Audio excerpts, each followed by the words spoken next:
Super की में super की में क्या डाउट है आपको? मतलब नंबर ऑफ। हम्म।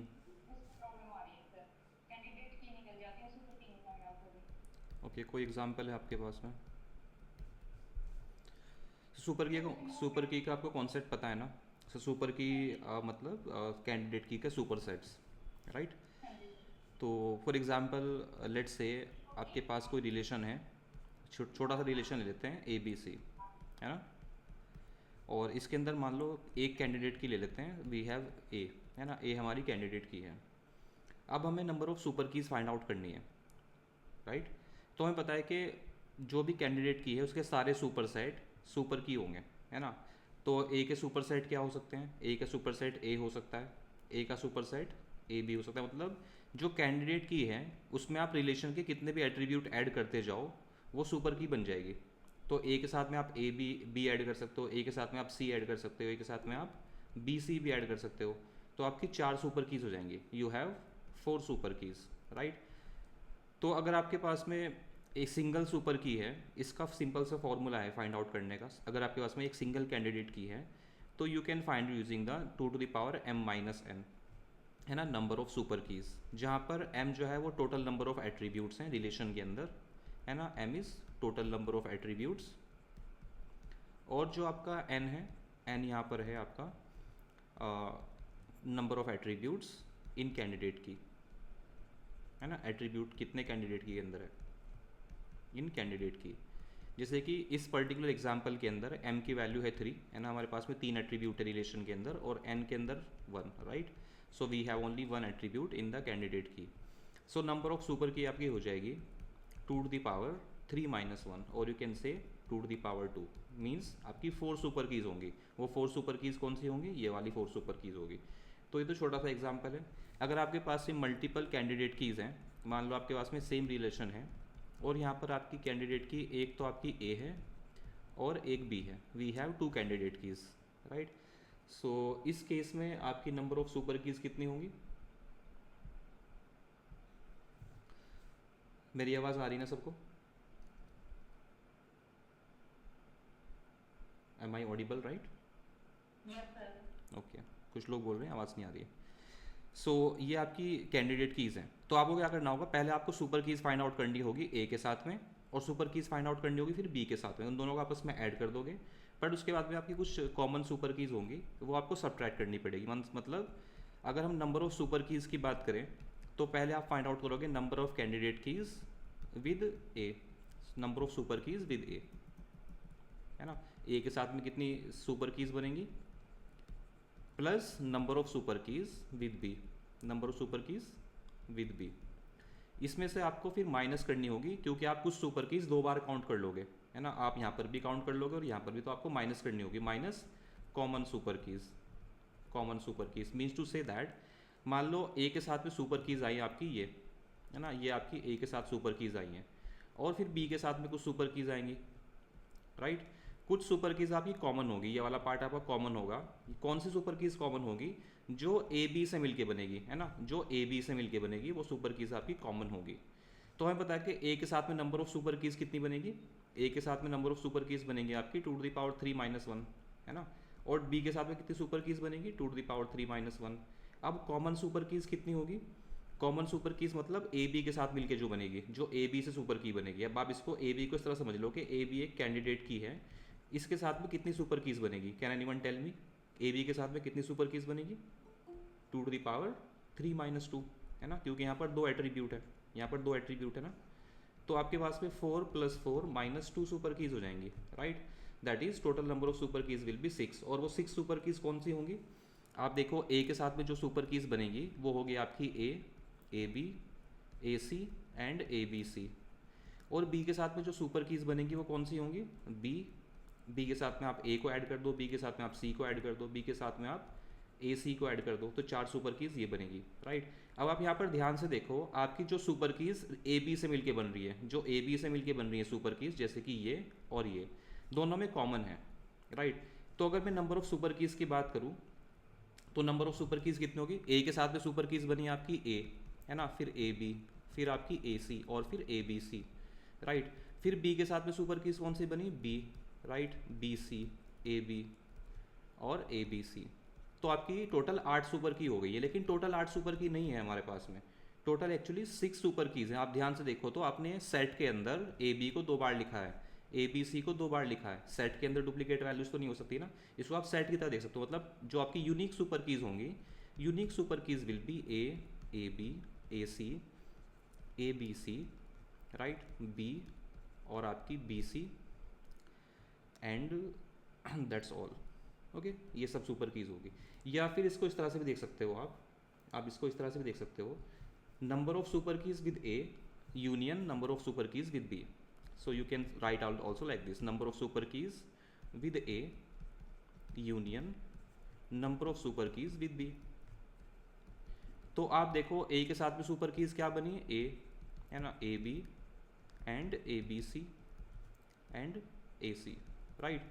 और B के साथ में क्या सुपर कीज बनी, B A B, right, B C A B C. इनका जब आप यूनियन करोगे तो क्या मिलेगा आपको, यूनियन में कॉमन चीज़ एक बार लिखी जाती है ना, सो यूनियन करोगे तो आपको मिलेगा A B C, A C, right, B and B C, ये मिलेगा। तो कितनी सुपर कीज है, 6 सुपर कीज है, राइट। तो इसी तरह से आपको अगर 3 कैंडिडेट कीज दी हुई हो, फिर कैसे करोगे आप, हाँ बताओ। ए बी सी डी और इसमें कैंडिडेट की है सर ए ई एच और सेकंड है बी ई एच और थर्ड है सर डी ई एच। ये थोड़ा सा कॉम्प्लिकेटेड क्वेश्चन हो जाएगा, इस तरह का क्वेश्चन आएगा नहीं, बट फिर भी मैं आपको बता देता हूँ, है ना। सिंपल सेम वही कॉन्सेप्ट अप्लाई करोगे। पहले आप फाइंड आउट करोगे number of super keys with A H, then number of super keys with B H and number of super keys with D H. तो आप इसको इस तरह से समझो, मान लो ये सुपर कीज आई आपकी ए ई एच के साथ में, है ना, और फिर ये सुपर कीज आई आपकी बी ई एच के साथ में, जो बी ई एच से बने मिलके बनेगी। तो यहाँ पर ये कॉमन सुपर कीज कौन सी होंगी, यहाँ पर जो कॉमन होगी इन दोनों के अंदर, वो सुपर कीज वो होंगी जो इन दोनों एट्रीब्यूट से मिलके बनेगी, मतलब A E H union B E H से, राइट। इनसे इन दोनों एट्रीब्यूट्स को मिला के जो सुपर कीज बनेगी, फॉर एग्जाम्पल वो क्या होंगी, ए बी ई एच, मतलब जो super keys A B E H से मिलके बनेगी वो दोनों में कॉमन होगी, तो उनको आपको एक बार ही काउंट करना है। फिर कुछ सुपर कीज आपकी डी ई एच से मिलके बनेगी, right, you will be having some super keys which will be with D E H. तो आप ध्यान से देखो तो आपकी जो सुपर कीज होंगी कॉमन, यहाँ पर अगर ये वाला पार्ट आप ध्यान से देखो तो ये वाला पार्ट किस में कॉमन है, D E H and B E H में कॉमन पार्ट है ये, right, D E H and B H में कॉमन पार्ट है ये वाला पार्ट कॉमन है ना। तो इससे सुपर कीज कौन सी बनेगी, जो आपकी B E H union D E H से मिलके बनेगी, that is we can say B D E H, मतलब जो बी डी ई एच से सुपर की मिलके बनेगी वो दोनों में कॉमन होगी, डी ई एच में एंड बी ई एच में। फिर यहाँ पर देखो ये पार्ट कॉमन है, ये वाला पार्ट कॉमन है आपका D E H and A E H में, मतलब यहाँ पर जो सुपर कीज होंगी वो कॉमन होंगी किस किस में, ए ई एच में एंड डी ई एच में, राइट। मतलब ए डी ई एच से मिलके जो सुपर कीज बनेगी वो कॉमन होगी इन दोनों में, डी ई एच और ई एच में, राइट। फिर यहाँ पर तीनों के अंदर भी एक कॉमन पार्ट है, ये वाला पार्ट तीनों के अंदर कॉमन है, यहाँ पर ध्यान से देखो ये वाला पार्ट तीनों के अंदर कॉमन है। तीनों के अंदर कॉमन मतलब जो super keys A E H, B E H and D E H इन तीनों के यूनियन से मिलके बनेगी, है ना, इन सब एट्रीब्यूट के यूनियन से मिलके बनेगी, that is A B D E H, है ना। इन 5 एट्रीब्यूट से मिलके जो सुपर कीज बनेगी वो तीनों में कॉमन होंगी। तो आपको करना क्या होगा, सिंपल फॉर्मूला होता है आपका, अगर आपने पढ़ा हो, that is A union B union C is equals to A plus B plus C minus A intersection B minus A intersection C minus B intersection C plus A intersection B intersection C, है ना, ये होता है ना। हम ये last में plus क्यों कर रहे हैं, ये लास्ट में प्लस इसलिए कर रहे हैं क्योंकि हमने 3 बार सब्ट्रैक्ट कर दिया है, तो एक बार हमें ऐड करना होगा। आप अगर ध्यान से ये वाला पार्ट देखो, ये वाला पार्ट अगर आप ध्यान से देखो तो आपने इसको तब भी सब यहाँ पर भी सब्ट्रैक्ट कर दिया, यहाँ पर भी सब्ट्रैक्ट कर दिया और यहाँ पर भी सब्ट्रैक्ट कर दिया, तो ये पार्ट आपका गायब ही हो जाएगा, तो इसलिए आपको इसको आपस से ऐड करना होगा। So we have the candidate keys A E H, right. तो तो ए ई एच के साथ में कौन कौन सुपर की बनेगी, we will be having two to the power, हमारे पास में 5 एट्रीब्यूट है, right, A B C D E H, है ना। तो two to the power 5 minus 3 that means you will be having two to the power 2 means you will be having 4 super keys with A E H, right. B E H के साथ में भी कितनी super keys बनेगी, two to the power 5 minus 3 that is 4 super keys. इसी तरह से D E H के साथ में भी कितनी सुपर कीज बनेगी, two to the power 5 minus 3 that is equals to 4, right. तो इसको आप मान लो ए, है ना, ये आपका ए हो गया, ये बी हो गया, ये सी हो गया, और ये वाला फॉर्मूला अप्लाई कर दो। तो आपकी 4 सुपर कीज बनी ए ई एच के साथ में, 4 सुपर कीज बनी डी ई एच के साथ में और बी एच के साथ में, माइनस जो ए और बी में कॉमन है, मतलब इन दोनों में जो कॉमन है, इन दोनों में कौन सुपर कीज कॉमन होंगी, जो ए बी ई एच से मिलके बनेगी, है ना। मतलब इनसे कितनी सुपर कीज बनेगी, इनसे बनेगी आपकी टू टू द पावर 5, कितने एट्रीब्यूट्स हैं, कोई बोल रहा है 5 नहीं है 6 है, आई थिंक वी हैव 6, कितने एट्रीब्यूट्स हैं, हमारे पास में 6 एट्रीब्यूट्स हैं। So it will be two to the power 6 minus 3 that is 8, right, this will be 6 minus 3 that is 8 and this will also be 6 minus 3 that is 8। तो number of super keys will be 8 plus 8 plus 8 minus आपकी यहाँ पर अब 4 attributes हैं, so this will become two to the power 6 minus 4 that is 4, मतलब 4 super की ऐसी होंगी जो इन दोनों में कॉमन होंगी, आप चाहो तो उनको लिख के दे सकते हो मैनुअली। 4 सुपर कीज ऐसी होंगी जो इन दोनों में कॉमन होगी, B E H and D E H में, यानी कि A intersection C, right. Minus 4 super keys ऐसी होंगी जो इन दोनों में कॉमन होगी, A E H and D E H में, राइट। फिर प्लस आपको वो सुपर कीज प्लस करनी पड़ेगी जो तीनों में कॉमन है, A intersection B intersection C. तो तीनों में कॉमन कौन सी होगी, जो A B D E H से मिलके बनेगी, मतलब जो आपकी A B D E H से मिलके बनेगी, वो कितनी सुपर कीज होंगी, वो आपकी two to the power 6 minus 5 that is 2 super keys होंगी, right. So total number of super keys will become 24 minus 12 that is 14, right. तो आपकी टोटल 14 सुपर कीज हो जाएंगे, आप चाहो तो उनको मैनुअली लिख सकते हो। अगर आपको कैंडिडेट की डेफिनेशन सिंपल सी ये है, मिनिमल सुपर की। मिनिमल सुपर की मतलब अगर आप, सो यू कैन से, एक डेफिनेशन तो ये है मिनिमल सुपर की, दूसरी डेफिनेशन ये है that any set of attributes, okay, minimal set of attributes, minimal set of attributes, minimal set of attributes that can identify a tuple, that can identify any tuple uniquely।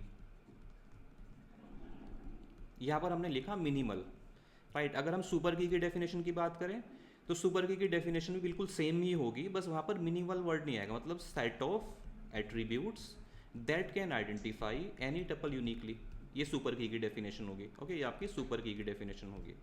So minimal का मतलब क्या है, minimal का मतलब ये कि अगर आपने कहा कि मान लो एक रिलेशन है आर जिसके अंदर हमारे पास में 4 एट्रीब्यूट्स हैं A B C D, right, और इसके अंदर कैंडिडेट की है मान लो ए सी।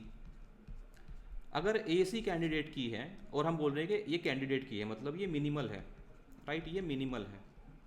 इसका मतलब ये कि अगर आप इसमें से कोई एट्रीब्यूट रिमूव कर दो, अगर आपने ए को रिमूव कर दिया तो सी कैंडिडेट की नहीं रहेगी, अगर आपने इसमें से सी को रिमूव कर दिया तो ए बी कैंडिडेट की नहीं रहेगी, या फिर इसमें आपने कुछ ऐड कर दिया, मान लो ए सी के साथ में आपने बी ऐड कर दिया तो ये भी कैंडिडेट की नहीं रहेगी। Any subset or super set of the candidate key can not be a candidate key, means any subset or super set of candidate key is not candidate key. मतलब ये कि अगर आपको बताया गया रिलेशन के अंदर मान लो कि आपकी इस रिलेशन की कैंडिडेट की है बी, तो ए बी कैंडिडेट की नहीं हो सकती क्योंकि ये मिनिमल नहीं है, बी तो मिनिमल है, इसमें अगर आपने एक और एट्रीब्यूट ऐड कर दिया तो मिनिमल नहीं रही है, so it will not be a candidate key, right. So I hope this clears your doubt, please let me know if anyone else have any doubt. Preeti, please everyone mute yourself. Sarika Goyal, आपकी आवाज़ आ रही है, please mute yourself.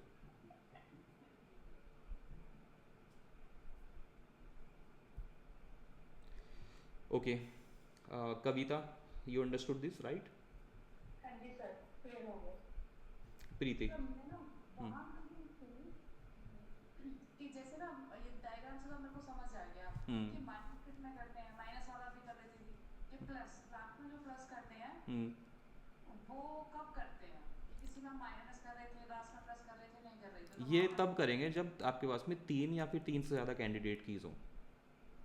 हम ये plus कर क्यों रहे हैं, आप ये समझ पा रहे हो हम प्लस कर क्यों रहे हैं? हाँ, तीनों में जो कॉमन एरिया है वो तीनों में से माइनस हो गई है, हम्म। उसको ऐड करने के लिए दोबारा। हाँ, अब समझ में आ गया। मतलब इसको आप इस तरह से समझो। अगर और छोटे से एग्जांपल से मैं आपको बताऊं, मान लो आर ए बी सी ये कैंडिडेट की है ना। मैं बहुत ही सिंपल सा एग्जांपल ले रहा हूँ। मान लो इसके अंदर सारे एट्रीब्यूट ही कैंडिडेट की, ए बी अलग कैंडिडेट की है, बी अलग कैंडिडेट की है, सी अलग कैंडिडेट की है ना। तो ए के साथ में क्या सुपर कीज बनेंगी? ए के साथ में बनेंगी A B, A C, A B C, am I right? B के साथ में क्या बनेंगी? सो बी के साथ में बनेंगी आपकी B C, A B C, right? और सी के साथ क्या बनेगी? सी, A C, B C, A B C, ये बनेंगे, राइट? तो पहले आपने देखा, अच्छा how many keys are we have with A के साथ में आपकी बनी 4 सुपर कीज, बी के साथ में बनी आपकी 4 सुपर कीज, सी के साथ में बनी आपकी 4 सुपर कीज, है ना, ऐसे बनी। अब मैं माइनस करूंगा ए इंटरसेक्शन बी, जो ए और बी में कॉमन है, जो इन दोनों में कॉमन है। कौन कौन सी कॉमन है? A B and A B C, है ना, ये दोनों में कॉमन है। A B and A B C दोनों में कॉमन है। मतलब वो कैंडिडेट की जो ए बी से मिलके बनेगी, वो सुपर की जो ए बी से मिलके बनेगी। जैसे कि ये सुपर की ए बी से बन रही है, ये भी सुपर की ए बी से मिलके बन रही है, राइट?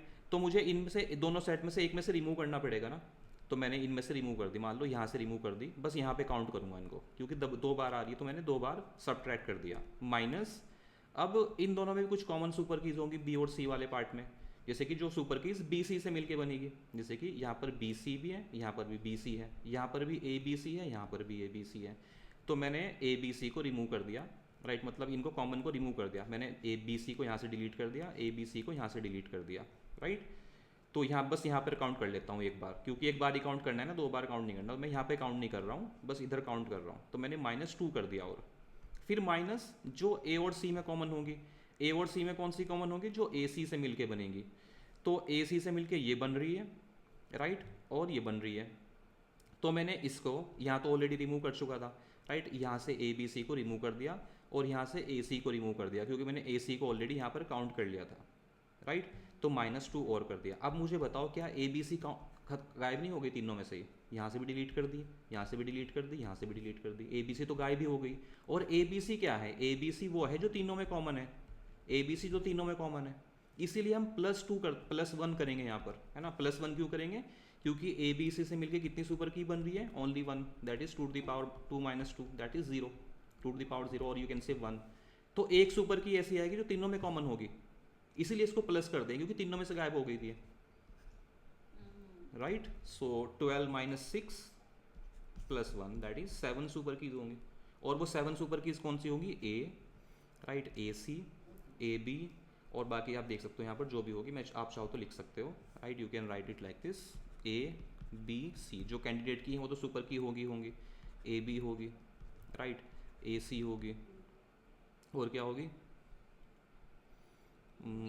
बी सी होगी, right? A B, A C, B C और ए बी सी, राइट? इनके अलावा कोई और बनेगी नहीं।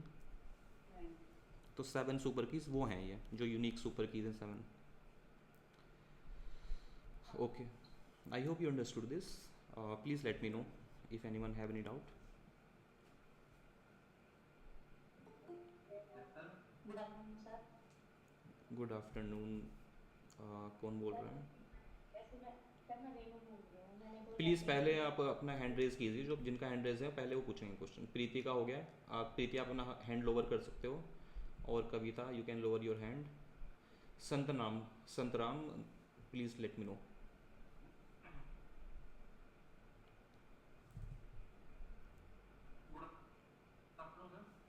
Good afternoon. हाँ जी। Hello. Yes hello. Yes yes, you are audible, please बताइए। मेरा पहला क्वेश्चन है, आपकी वॉइस कट रही है, can you come to the network? जो जो आपने 12 बुक टेस्ट दिए हैं।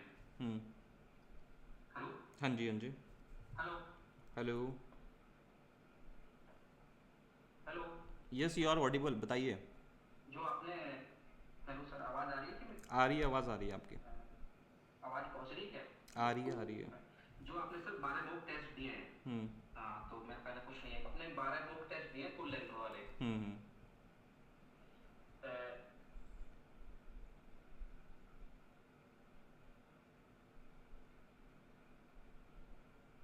मैं अपने हिसाब से।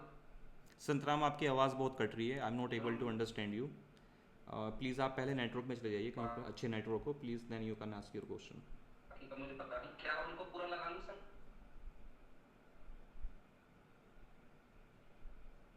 Okay. Renu please ask your question. Good afternoon sir. Good afternoon. Sir मैंने जैसे 2023 में भी आपके टेस्ट से दे रखे हैं, उस टाइम के मेरे पास है ना 2 रजिस्टर फुल है सर। फुल लेंथ से मैंने क्वेश्चन लिख रखे हैं, कुछ आपके सॉल्यूशन से, कुछ गूगल से, हम्म ऐसे करके फुल बना रखा है सर। हम्म और अब भी जो है मैंने आपके साथ कंटिन्यू फरवरी करके आई हूँ। हम्म और लेकिन मेरे अंदर कॉन्फिडेंस है सर, मैं मतलब अपना सिलेक्शन ले लूंगी। लेकिन जैसे कि पीओसी में मैं थोड़ी सी वीक हूँ सर। हम्म मतलब क्लास देखती हूँ तब तक मेरे में है, हाँ मैं कर लूंगी। हम्म क्लास करने के बाद मैं 2-4 क्वेश्चन करती हूँ, उसके बाद मैं कहीं ना कहीं अटक जाती हूँ। और ना सर ग्रुप में इतनी थ्योरी आती है पीओसी की, तो उसको लेके मैं थोड़ी वीक फील करती हूँ, कहीं ना कहीं मैं से बहुत ज्यादा पीछे हूँ। नहीं नहीं, कंपेयर नहीं करना है अपने आप को। आप अगर आप ये बोल रहे हो कि आपने सारे फुल सिलेबस मॉक टेस्ट करे हुए और आप सब्जेक्ट वाइज टेस्ट भी हमारे साथ साथ करके चल रहे हो, आप बहुत अच्छी सिचुएशन में हो। Yes sir. Don't under estimate your self, आप बहुत अच्छी सिचुएशन में हो। बिलीव मी 90% स्टूडेंट इस और सिचुएशन में नहीं है। और टीओसी सर में अगर मेरी क्लास भी मैं 6 घंटे लाइब्रेरी और 1 घंटा मॉर्निंग में दे देती हूँ। तो मैक्सिमम 7 या 6.5 घंटे मैं निकाल लेती हूँ सर पर डे, और संडे को छोड़ के। दैट्स ग्रेट, ये अच्छी स्ट्रेटजी है टीओसी के लिए। आप बस रिवीजन क्लास देखो, और कुछ मैं एक्सरसाइज अपलोड कर रहा हूँ और हर एक टॉपिक पर टेस्ट भी अपलोडेड है। आपको अगर टीओसी ओके के सर। टेस्ट के क्वेश्चन समझ नहीं आ रहे हैं तो आंसर ही समझ लो आप। आंसर भी अगर आपने समझ लिए, आपका टीओसी 90% सही होगा एग्जाम के अंदर। मेरा फोकस फिर ओके से सर। बोल रहा हूँ, मैं इतने डिटेल सॉल्यूशन इसलिए बना रहा हूँ, आप देखोगे 19 20 25 पेजेस के सॉल्यूशंस हैं हर एक टेस्ट के, है ना। Thank you. वो हाँ इतने जी। डिटेल में इसीलिए है क्योंकि बहुत ही वीक स्टूडेंट जो है उसको भी समझ में आ जाए सोच के। आप टेस्ट का सॉल्यूशन देखो, आपको समझ में आ रहा है ठीक है, हाँ। डाउट क्लास में आओ, टेलीग्राम पे पोस्ट करो, कितना सिली डाउट हो, बेकार से बेकार डाउट हो, राइट। तो जस्ट ओके आस्क। सर। इस चीज़ को मत करना कि सर कहीं डांट तो नहीं देंगे, है ना, सर जो है वो कभी गुस्से में रिप्लाई करते हैं। वो मेरा इंटेंशन बस नहीं यही है, वो मैं मजाक में करता रहता हूँ, मुझे इट्स समझ नॉट। नहीं आता कहीं ना कहीं। नहीं नहीं, मैं बिल्कुल कोई गुस्सा नहीं करता हूँ, वो मेरा मतलब just a way, I know sir, right. बहुत तो जल्दी कितना एक्सप्लेन कितना भी करना बेकार बहुत डाउट हो, है जल्दी। ना। आपको अगर ये भी डाउट आ रहा है ना कि सर अल्फ़ाबेट क्या होते हैं, वो भी डाउट पोस्ट करो कि आप देखोगे आई एम अब ओके। नेक्स्ट 15 जून तक I am going to answer each and every doubt. पूरा दिन मैं टेलीग्राम और डाउट क्लास पे बैठा हूँ। और अब से तो ये होगा कि जो गूगल मीट होगी वो सुबह से स्टार्ट हो जाएगी और वो ओपन रहेगी, कोई भी आओ ज्वाइन करो, अपना डाउट पूछो और जाओ, राइट। सो पूरा ओके दिन सर। डाउट क्लासेस रहेंगी, सर तो you can one more ask. Sir, जैसे कि 26 मई से बीएड के एग्जाम भी स्टार्ट है। हाँ, तो बीएड के बहुत सारे 16 बच्चों के 16 एग्ज़ाम है। 16 जून को लास्ट एग्जाम है सर। जैसे 15 जून को एचपीएससी लेगी, हम्म। तो मतलब 15 जून से 20 जून तो हो ही सकता है सर एचपीएससी का, या फिर 15 जून ही है। मैं मुझे लग रहा है 15 जून कि से इस बार एचपीएससी करके। इस मूड में है कि इसको 15 जून को निपटाया जाए। एक्चुअली एचपीएससी को हाँ एक जी। और डर भी है कि कोई ना कोई केस डाल देगा कुछ ना कुछ अगर हम थोड़ा और भी डिले करेंगे, है ना। क्योंकि जो नए हाँ जी। ग्रेजुएट स्टूडेंट है जिन्होंने स्टेट क्वालिफाई किया है उनके लिए तो ओपन हो गया है। हो सकता है कि कुछ नए जो हाँ अब नया स्टेट आने वाला है उसके लिए कुछ लोग अप्लाई कर रहे हैं, वो बोलेंगे कि सर इसके बाद एग्ज़ाम हाँ, कराओ, ये सब जुलाई है में ना। होने वाला है। सो बहुत सारे राइट ऐसे, सर। इसलिए एचपीएससी को ये भी डर है कि कहीं ऐसा ना हो कि और केसेस आ जाएं इस पर। तो they are going to finish this exam as soon as possible. हो सकता है कि एपी का आपका आगे पीछे हो जाए, लेकिन मुझे लगता है okay sir. PGT computer science will be conducted on 15 June, maximum 30 और 25 जून के बीच में, right. Okay sir. So okay. ज़्यादा नहीं थैंक यू होने सर। वाला है। Okay. Thank Sandeep you sir. Rathi. Renu you can lower your hand. Yes, Sandeep Rathi.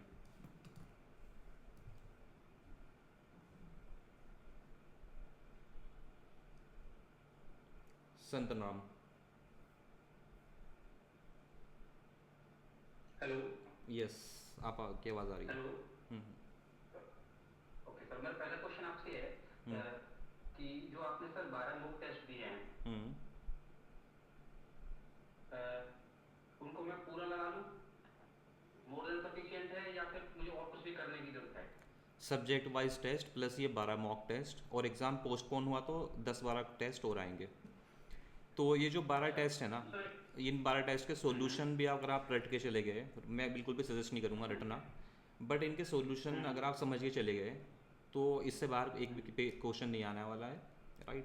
और कुछ बच्चे जो है वो थ्योरी पे बहुत ही ज़्यादा इंसिस्ट कर रहे हैं कि सर, क्योंकि उन्होंने बहुत सारी अलग अलग तरह की टेस्ट सीरीज़ देखी हैं जहाँ पर बहुत ही थियोरेटिकल क्वेश्चंस कराए जा रहे हैं, तो मुझे भी इस चीज़ को मैं फोर्स कर रहे हैं कि सर थियोरेटिकल क्वेश्चन और ज़्यादा इंक्लूड करो। आप मुझे बताओ मैं टीओसी में थियोरेटिकल क्वेश्चन कैसे बनाऊँ और एग्जामिनर कैसे पूछेगा, राइट। तो मैं I have this experience of 10 years और मैं उसके साथ में क्वेश्चंस बना रहा हूँ। मुझे पता है एग्जामिनर की क्या माइंडसेट रहता है, मैंने एनटीए में भी काम किया और मुझे पता है किस तरह के क्वेश्चन बनते हैं, राइट। और मैं उस हिसाब से क्वेश्चंस बना रहा हूँ, डोंट वरी अबाउट दैट। आपने जितने 12 मॉक टेस्ट है फुल लेंथ के, आपने अगर वो कर लिए अच्छे से, सब्जेक्ट वाइज टेस्ट में से अगर आपने 70% भी कर लिया, मतलब जैसे कि हर एक सब्जेक्ट के 5 टेस्ट हैं, उनमें से अगर आपने 3 भी कर लिए अच्छे से, then you are in a very good situation. Exam इतना कॉम्प्लिकेटेड नहीं आने वाला है, बहुत ही सिंपल सा एग्ज़ाम आएगा। आपको मेन प्रॉब्लम क्या है, आपको जो परेशान करने वाली चीज़ है, आपको ज़्यादा फिक्र इस चीज़ की होनी चाहिए कि जो हमारे दिमाग में डू एंड डाई वाली सिचुएशन हमने बना रखी है कि अगर एग्ज़ाम क्लियर नहीं हुआ तो हम क्या होगा हमारी लाइफ का, इसको थोड़ा सा कम करना पड़ेगा, इसको एक बार ख़त्म करना पड़ेगा। क्योंकि सबसे बड़ी प्रॉब्लमेटिक चीज़ आपकी एक्चुअल एग्ज़ाम के अंदर कॉन्सेप्ट क्लियर है नहीं है वो नहीं आने वाली है। सबसे बड़ी दिक्कत आपको एक्चुअल एग्ज़ाम में ये आने वाली है कि आपने अपने माइंड में इतना बड़ा हवा बना रखा है कि ये जॉब अगर क्लियर नहीं हुई तो क्या होगा मेरा लाइफ में, है ना। मुझे पता है कि बहुत इंपॉर्टेंट है, मैं इस चीज़ को बिल्कुल ही नेगलेक्ट नहीं कर रहा हूँ, लाइफ डिपेंड करती है, बहुत लोगों की लाइफ डिपेंड करती है इस पर, लेकिन इसको अभी 15-20 दिन के लिए चीज़ को भूल जाओ और ये अपने दिमाग में मान के चलो कि वर्स्ट केस में क्या होगा, अगर एग्ज़ाम क्लियर नहीं हुआ तो कहीं मर तो थोड़ा नहीं जाऊँगा, जिंदा तो रहूँगा, फिर भी कुछ ना कुछ कर ही लूँगा लाइफ में। अपने मन को समझाओ और बस ये चीज़ दिमाग से निकाल दो। सब बच्चे जितने भी स्टूडेंट हैं सबसे बोल रहा हूँ कि मतलब अभी ये आपके मतलब अच्छे खासे आपको कॉन्सेप्ट आते होंगे, क्वेश्चंस आते होंगे, आपको आंसर्स भी आते होंगे, बट आपके दिमाग में जो हवा बना हुआ है ना, डू एंड डाई वाला, ये आपको बहुत ही बिगाड़ देगा exam. So please try to practice it, meditation करो या whatever you want to do, अपने माइंड को शांत करो और आपको कॉन्सेप्ट आते हैं, बहुत अच्छे से आते हैं, जस्ट कीप प्रैक्टिसिंग, है ना। 20-25 डेज़ के लिए भूल जाओ कि एग्ज़ाम आपकी लाइफ जो है इस एग्ज़ाम पे डिपेंड करती है। Okay, so I hope this answers your question. और कुछ क्वेश्चन है संतराम? सेकंड क्वेश्चन ये है कि डाटा स्ट्रक्चर और नेटवर्क मैंने पढ़ा नहीं है इतना, क्या सिर्फ आपके क्वेश्चन देख के ही कर लूं या फिर अलग से फिर कुछ ऐसे इंपॉर्टेंट टॉपिक्स जो आपने अलग कुछ स्टेप पहले दिए थे जैसे infix to postfix in order to computer network में जो मैंने एक्सरसाइज अपलोड करी है एनसीईआरटी की, प्लस जो 2 टेस्ट हैं, राइट, वो करने हैं। हाँ, 2 टेस्ट हाँ, उनको कर लो अच्छे से, और 2 टेस्ट और अपलोड कर रहा हूँ मैं थियोरेटिकल बेस्ड कंप्यूटर नेटवर्क पर, डू दैट। और डेटा स्ट्रक्चर एल्गोरिथम का सिलेबस बहुत बड़ा है, देखने में बहुत छोटा लग रहा है लेकिन बहुत बड़ा सिलेबस है, उसको बहुत ही ध्यान से करना है। तो डेटा स्ट्रक्चर एल्गोरिथम स्टार्ट कर रहे हैं हम next week to next week, मतलब अराउंड 1 जून के आसपास। तो उसमें हम डिस्कस करेंगे डेटा स्ट्रक्चर में क्या करना है, बट स्टैक की एप्लीकेशन जैसे आपने बताया, infix to postfix, recursion और ये सब चीज़ें करनी है उसमें। और सबसे इंपॉर्टेंट चीज़ है ग्राफ थ्योरी और ग्राफ के algorithm like BFS, DFS, Kruskal Prim algorithm and Dijkstra algorithm for shortest path. ये एल्गोरिथम से क्वेश्चन बनने के बहुत चांसेस हैं। और जो बेसिक डेटा स्ट्रक्चर है, एरे, स्टैक, हीप, इन पर थियोरेटिकल क्वेश्चन आ सकते हैं, राइट। सो ट्री और ग्राफ एल्गोरिथम्स, ये इंपॉर्टेंट पार्ट है यहाँ पर। जो सर ये है आपकी 5-6 के करीब है मेरे पास सिलेबस का, जैसे बार शॉर्ट ये लगातार मैंने 6 उसमें दे रखी हैं लगातार, जैसे कि तो क्या सारी की सारी रट के जाऊं? एल्गोरिथम नहीं रटनी है, एल्गोरिथम नहीं रटनी है। पता है किस तरह के क्वेश्चन आएंगे, you are given an array और पूछेगा, अगर थियोरेटिकल क्वेश्चन बनेगा तो ऐसे बनेगा, this array is given and they will ask you which sorting algorithm we should apply on this array and why. तो जैसे कि एग्जांपल दे दिया कि आपका एरे दे दिया ऑलरेडी शॉर्टेड है, और अगर आपने ये नहीं पढ़ा है शॉर्टिंग एल्गोरिथम के बारे में थोड़ा अच्छे से कि अगर एरे ऑलरेडी शॉर्टेड है तो इंसर्शन शॉर्ट सबसे बेस्ट होती है ना, क्योंकि इसमें स्वैपिंग नहीं होगी, सिर्फ कंपैरिजन होंगे, ऑर्डर ऑफ n कंपैरिजन लगेंगे, स्वैपिंग नहीं होगी, तो सबसे ज़्यादा फास्ट काम करेगी। अगर आपके पास में डेटा बहुत बड़ा है, let's say you have millions of elements, तो कौन सी एल्गोरिथम बेस्ट होगी इस केस में? आपकी merge sort, quick sort, actually quick sort best होगी, है ना। रियल लाइफ में क्विक शॉर्ट ही यूज़ करते हैं हम। तो ये छोटी छोटी चीज़ें पता होनी चाहिए हमें, ये हम क्लास में पढ़ेंगे भी और टेस्ट के थ्रू भी सॉल्व करेंगे। तो शॉर्टिंग का न्यूमेरिकल क्वेश्चन अगर आए तो वो इस तरह का आएगा, आपको एक एरे दिया हुआ होगा and they will ask you to show each iteration of sorting using the insertion sort और सिलेक्शन सॉर्ट और whatever sorting algorithm, right. तो आपको स्टेप बहुत अच्छे से पता होने चाहिए कि किस हर एक आइट्रेशन में क्या हो रहा है एरे के साथ में। Step by step. हाँ हाँ अच्छा, एक क्वेश्चन और सर, बताइए। पाइथन में प्रोग्राम तो मेरे से बनते नहीं है, क्या सिर्फ थ्योरी पे काम चल जाएगा या पाइथन फिर मेरे को फिर दिक्कत करेगी बाद में? आपको हर एक सब्जेक्ट में जो प्रोग्राम कोडिंग, आपको हर एक सब्जेक्ट में एक्सपर्ट होना ज़रूरी नहीं है। आप पाइथन में बस you just try to understand the questions of the test, और जो लिस्ट डिक्शनरी और बाकी डेटा टाइप्स हैं you try to simply understand their methods, जो इनबिल्ट मेथड है ना, जैसे कि अपेंड और एक्सटेंड है ना, या डिक्शनरी के अंदर 2 कीज़ और 2 वैल्यूज़, तो इस तरह के बस ये फंक्शन भी आप थोड़ा सा देख लो अच्छे से, तो तब भी काम हो जाएगा। पाइथन में आपके 40% नंबर भी आ जाएंगे, ठीक है, काम हो जाएगा। मतलब इस चीज़ का स्ट्रेस नहीं लेना है कि पाइथन मेरा बहुत मैं पाइथन में एक्सपर्ट नहीं हुआ, आप बाकी सब्जेक्ट में एक्सपर्ट हो जाओ। मेरी बात समझ रहे हो? मतलब कोई स्टूडेंट ऐसा नहीं होगा जो सारे सब्जेक्ट में एक्सपर्ट होगा और 100 में 100 लेके आएगा सब्जेक्ट में, नहीं।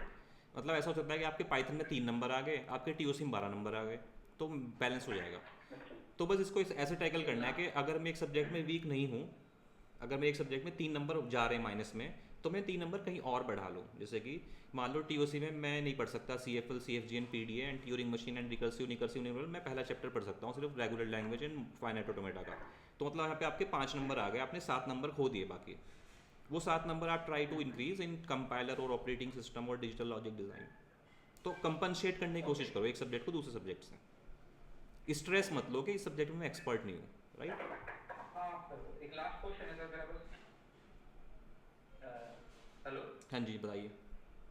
लास्ट क्वेश्चन है, जो 12 मॉक टेस्ट दिए इनके अलावा भी, क्योंकि ये 2023 के है शायद, मुझे मैं हाँ, बाद में ज्वाइन करा था, हम्म। या इनके अलावा जो लेटेस्ट है, जैसे मेरी लास्ट बार बात हुई थी कुछ वेस्ट बंगाल वगैरह के कुछ ऐसे यूनिवर्सिटी के, या फिर ऐसे कुछ बता रहे थे, आपकी बाद में बता दिया जाएगा, कुछ है ऐसा प्लानिंग? हाँ हाँ, उसकी प्लानिंग है, वो हम स्टार्ट कर रहे हैं 23 मई है, 1 जून से। जो प्रीवियस पेपर्स हैं उनके फुल मॉक टेस्ट बनाए जाएंगे प्रीवियस पेपर्स के, और उनको जैसे कि लेक्चरर का जो एग्ज़ाम है वो भी थोड़ा इजी सा ही है, मतलब इतना कॉम्प्लेक्स नहीं है। लेक्चरर के एग्ज़ाम के क्वेश्चन ही जो ऑब्जेक्टिव में हैं उनको सब्जेक्टिव बना के आपको दिया जाएगा। क्योंकि HPSC ये बहुत देखती है, जब मान लो मैं प्रोफेसर A हूँ, प्रोफेसर A को बोला गया कि आपको PGT कंप्यूटर साइंस के लिए पेपर बनाना है TOC में से, है ना। अलग अलग प्रोफेसर नियुक्त करे जाएंगे अलग अलग सब्जेक्ट के लिए, और एक सब्जेक्ट के लिए मल्टीपल प्रोफेसर से क्वेश्चन मांगे जाएंगे। तो प्रोफेसर क्या करेंगे, मैं जो बात बता रहा हूँ, मैं जैसे कि NTA में मैंने काम कराया, तो मैं इस चीज़ को समझता हूँ कि NTA क्या करता था कि एक सब्जेक्ट के लिए मल्टीपल प्रोफेसर हायर करते थे। वो प्रोफेसर क्या करते थे, वो NT-NET के प्रीवियस पेपर देखते थे कि NTA किस तरह के क्वेश्चन देता है प्रीवियसली, ना कि उसको थोड़ा सा कॉन्टेक्स्ट चाहिए, और फिर उसके बाद में क्वेश्चन बनाता है। तो इसलिए आप देखते हो कि नेट में हमेशा एक तरह के क्वेश्चन ही आते हैं, है ना, बस थोड़ा सा कॉन्टेक्स्ट अलग होता है। इस तरह से जब किसी प्रोफेसर को PGT का पेपर बनाने के लिए हायर किया जाएगा, तो वो HPSC के प्रीवियस पेपर देखेगा, क्योंकि PGT के तो अवेलेबल नहीं है, तो वो देखेगा लेक्चरर के, वो देखेगा असिस्टेंट प्रोफेसर के, वो देखेगा असिस्टेंट साइंटिस्ट के, और वो क्वेश्चन देख के आइडिया लगाएगा कि अच्छा ये कॉम्प्लेक्स लेवल का क्वेश्चन है जो कि असिस्टेंट प्रोफेसर में आया, तो इसी का मुझे ईजी लेवल बनाना है PGT के लिए, वो ऐसे क्वेश्चन बनाएगा, right. That is the mind set of the examiner. मान लो उसने नहीं गेट का PYQ तो नहीं करना है।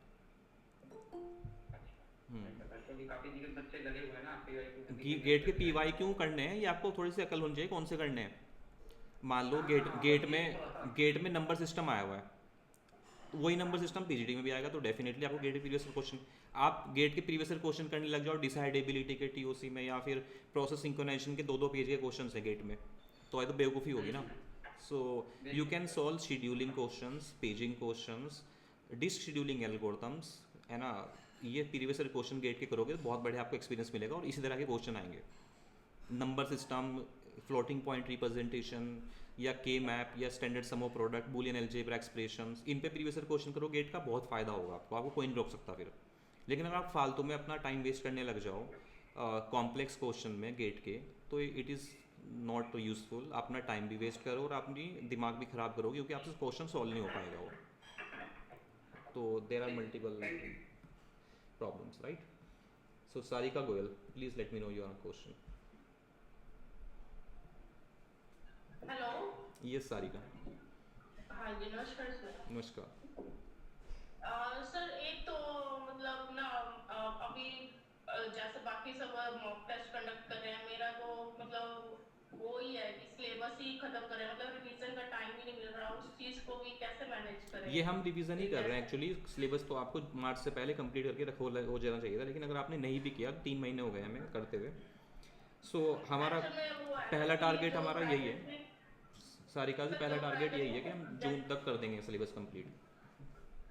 सर जो प्रेजेंट में सब्जेक्ट करते हैं वो तो आ जाता है, पर जो हो गया वो ऐसा लगता है कि वो आता ही नहीं है थोड़ी सी। और जैसे सब आप कह रहे हो कि फुल सब्जेक्ट का मॉक टेस्ट करना है, तो मेरा कॉन्फिडेंस ही बहुत डाउन हुआ पड़ा है कि कैसे आप टच ही करेंगे। मत करो, you don't touch full syllabus mock test. Confidence down है तो आपका कॉन्फिडेंस और डाउन हो जाएगा। जब तक पूरा सिलेबस ना हो जाए, हम हर एक सब्जेक्ट को एक वीकली क्यों कर रहे हैं, मतलब why I had this idea कि हम हर वीक में एक सब्जेक्ट कंप्लीट करेंगे ताकि आपके सब्जेक्ट सॉलिडिफाई हो जाए दोबारा से। हम 2 बार पढ़ा चुके हैं तो पूरा सिलेबस, मतलब तीसरी कि बार पढ़ा रहे हैं। सब्जेक्टिव टेस्ट सॉल्व करें, क्या? सब्जेक्टिव टेस्ट सॉल्व करें सर? अभी आप सिर्फ अगर आपका सिलेबस पूरा नहीं हुआ है 5 जून तक, मैक्सिमम वर्स्ट केस में 5 जून तक आपको सिलेबस कंप्लीट करके सारे सब्जेक्ट वाइज टेस्ट कर लेने हैं। वैसे तो 30 मई तक प्लान करो। 5 जून तक भी अगर आपने सारे सब्जेक्ट के टेस्ट सॉल्व कर लिए और सारे सब्जेक्ट आपने रिवाइज कर लिए, तो भी आपके पास में 10 दिन होंगे फुल सिलेबस के टेस्ट करने के लिए। 10 दिन में अगर आपने 8 फुल सिलेबस के टेस्ट भी कर लिए तो मोर देन इनफ है, राइट। सो पहली प्रायोरिटी यही होनी चाहिए कि कॉन्सेप्चुअल बिल्डिंग जो है वो सही हो जाए। मींस हर एक सब्जेक्ट का जो कॉन्सेप्ट है वो क्लियर हो, तभी क्वेश्चन सॉल्व कर पाओगे। इस रेट रेस में मत रहना कि सब लोग फुल सिलेबस मॉक टेस्ट करें तो मैं भी फुल सिलेबस मॉक टेस्ट करूँगा, है ना। हर कोई इंडिविजुअल अलग अलग है। हो सकता है कि आपकी स्ट्रेटजी कुछ और हो, किसी और की कुछ और हो। तो आपको ऐसे नहीं देखना है कि बाकी लोग ने तो स्टार्ट कर दिया फुल सिलेबस मॉक टेस्ट करना, मैं बहुत पीछे हूँ। यू आर नॉट पीछे, मतलब आप पीछे नहीं हो। आपको बस इतना करना है कि आपको अपनी टाइमलाइन के हिसाब से चलना है। मैक्सिमम ये तो करना ही है कि कम से कम 5 फुल सिलेबस के मॉक टेस्ट तो हर किसी को सॉल्व करने, कम से कम 5। और 5 मॉक टेस्ट सॉल्व करने के लिए सिर्फ 3 या 4 दिन चाहिए, है ना। तो वर्स्ट केस में ये कर सकते हो आप कि 5 जून तक फिनिश करो अपना सारा सिलेबस। सर एक जो हमने वो अपसाइलन एनएफए से डीएफए में कन्वर्ट किया था, तो वहाँ पे हमने सबसेट कंस्ट्रक्शन किया, उसके बाद हमें कैसे करना है उसे, मतलब डीएफए तक कहाँ कैसे पहुँचेंगे हम? डीएफए तक तो NFA सिंपल ऐसे पहुँच बचोगे गए। ना, पहले नल एनएफए से पहले आपने एनएफए बनाया विदाउट नल मूव, है ना। और फिर एनएफए से डीएफए कन्वर्ट करने की एल्गोरिथम हमारी सिंपल, जिसमें हम टेबल बनाते हैं, जिस एल्गोरिथम को हम बोलते हैं सर जो सबसेट टेस्ट सीरीज कंस्ट्रक्ट। में दिया है उन्होंने ना, जो हमने क्लोजर बनाए हैं मतलब एनएफए तक पहुंच के, उसके बाद उन्होंने जो क्लोजर के रिजल्ट आया था उसका ही डायरेक्टली उन्होंने वो डायग्राम सा बना रखा है। मेरे को तो वो चीज़ समझ में ही नहीं आई वो उन्होंने कैसे किया। कोई नहीं, हम उसको टेस्ट को लाइव क्लास में डिस्कस करेंगे, समझ में आ जाएगा। और सर एक जो रेगुलर एक्सप्रेशन से अपसाइलन एनएफए बनाना है, थॉमसन कंस्ट्रक्शन, ये हमें करनी है थ्योरी? नहीं, थॉमसन कंस्ट्रक्शन करने की जरूरत नहीं, आप डायरेक्टली कर सकते हो। मतलब सर मोस्टली क्वेश्चंस में ना जो टेस्ट सीरीज में उसमें रेगुलर एक्सप्रेशन से डीएफए तो है, पर अपसाइलन एनएफए का रेयर ही है कोई डीएफए क्वेश्चन। नहीं है, वो एनएफए है सारे के सारे। ज़रूरी नहीं है कि आप नल एनएफए बनाओ, कहीं कहीं पर आपको ज़रूरत पड़ सकती है नल एनएफए बनाने की।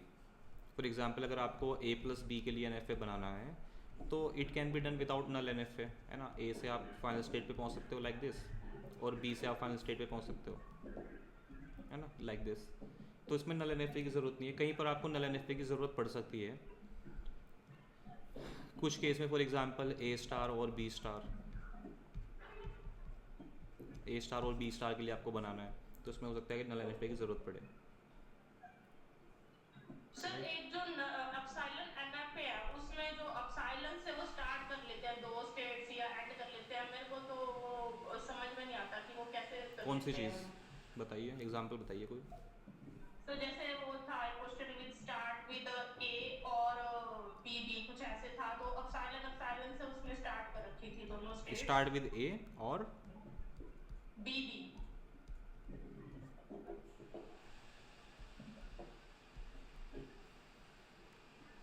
इसको आप इस तरह से देखो ना, 2 एनएफए बना दिया आपने, है ना। एक एनएफए बना दिया आपने string starts with A, right. एक आपने एनएफए बना दिया स्ट्रिंग स्टार्ट्स विद A। एक एनएफए आपने बना दिया string starts with BB, like this. इन दोनों को आपको आपस में क्या करना है, यूनियन करना है, राइट? क्योंकि इन दोनों के बीच में क्या है ना, इन दोनों के बीच में यूनियन करना है। तो आप कैसे करोगे? बहुत ही सिंपल मेथड है, मतलब अगर आप इसमें फालतू का दिमाग लगाना शुरू करो कि मैं कैसे इनको यूनियन करूँगा, इससे बड़ा सिंपल सा ये है कि आप एक नल ट्रांजिशन, एक नई स्टेट लो, इनिशियल स्टेट, और नल ट्रांजिशन से इन दोनों पे पहुंचा दो, तो आपकी स्ट्रिंग हो गई स्टार्ट विद ए और स्टार्टिंग विद बी भी। तो ये सिंपल मेथड है ना। सर एक वो टेस्ट सीरीज में कुछ क्वेश्चन है, उसमें वो हर स्टेट पे ही एप्सिलॉन का जरूर कर रहे थे भी। आप मत यूज़ करो, कोई दिक्कत नहीं है, वो बस अच्छा लग रहा है देखने में इसलिए लगाया हुआ है। आपको ज़रूरी नहीं है नल लगाना। आपको देखो नल लगाने की ज़रूरत क्यों है, बस आपको अपने आप से क्वेश्चन पूछना है कि नल लगाने की ज़रूरत है क्या। आप कॉन्सेप्ट समझो, आप ये मत समझो कि मतलब आप ये देख रहे हो कि अच्छा इसी तरह से बनाना है, अच्छा इस तरह से ही बनाना है। आप अपने दिमाग में सोचो ना कि नल की ज़रूरत पड़ेगी क्या। जैसे कि यहाँ पर तो नल की ज़रूरत है ना, है ना, यहाँ पर नल की ज़रूरत है इसलिए हमने लगाया।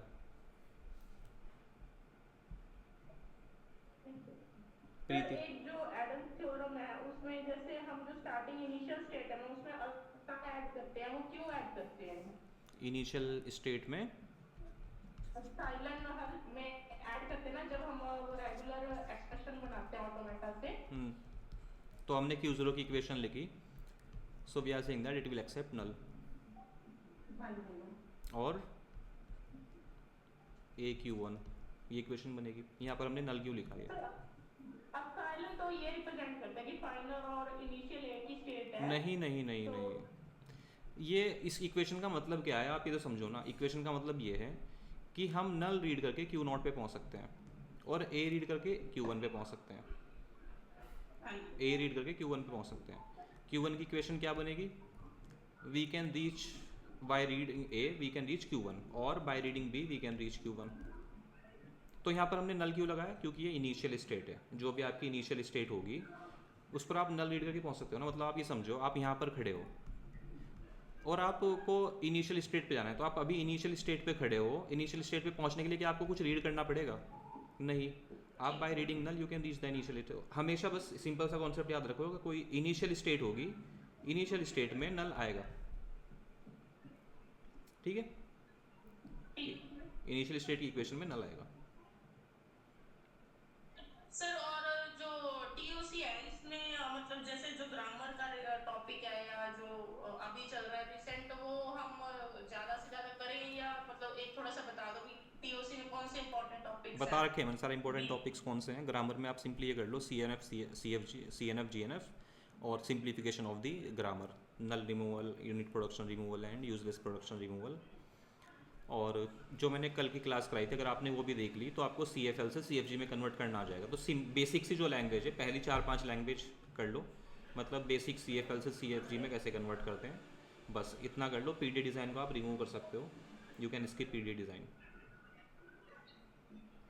ओके। सर C++ के नोट्स पे मिल सकते हैं क्या एपी के लिए? C++ के क्वेश्चंस, हाँ, we will upload in the test series. आपको इस तरह की फॉर्म में चाहिए, मतलब रिटर्न फॉर्म में चाहिए? जी सर, क्वेश्चन के बेस पे भी चाहिए सर, एमसीक्यूज भी हो, MCQs के बेस में भी? अच्छा अच्छा, मेन टॉपिक्स के साथ नोट्स हैं, लाइक HTML एंड DHTML वो वाले सर, वेब डिजाइनिंग वाले सर, वो भी चाहिए। Okay, so we will upload this weekend, Sunday तक। कि सर एपी के जो रिमेनिंग पार्ट्स है सर, वो क्योंकि वो इजी पार्ट है, थोड़ा करने पे हो भी जाएगा, तो वो नहीं है सर अभी। कौन से वाला? सॉफ्ट इंजीनियरिंग है, इसमें AI है, कंप्यूटर ग्राफिक है, और बाकी सब हो गया है। कंपाइलर रह रहा है सिर्फ AP में, तो कंपाइलर हम नेक्स्ट वीक स्टार्ट कर ही रहे हैं। जी जी जी। तो बाकी जो छोटे, अगर आपको लग रहा है कोई टॉपिक ऐसे हैं जो छोटे छोटे नहीं है तो मुझे बता दीजिए, मैं अपलोड कर दूंगा।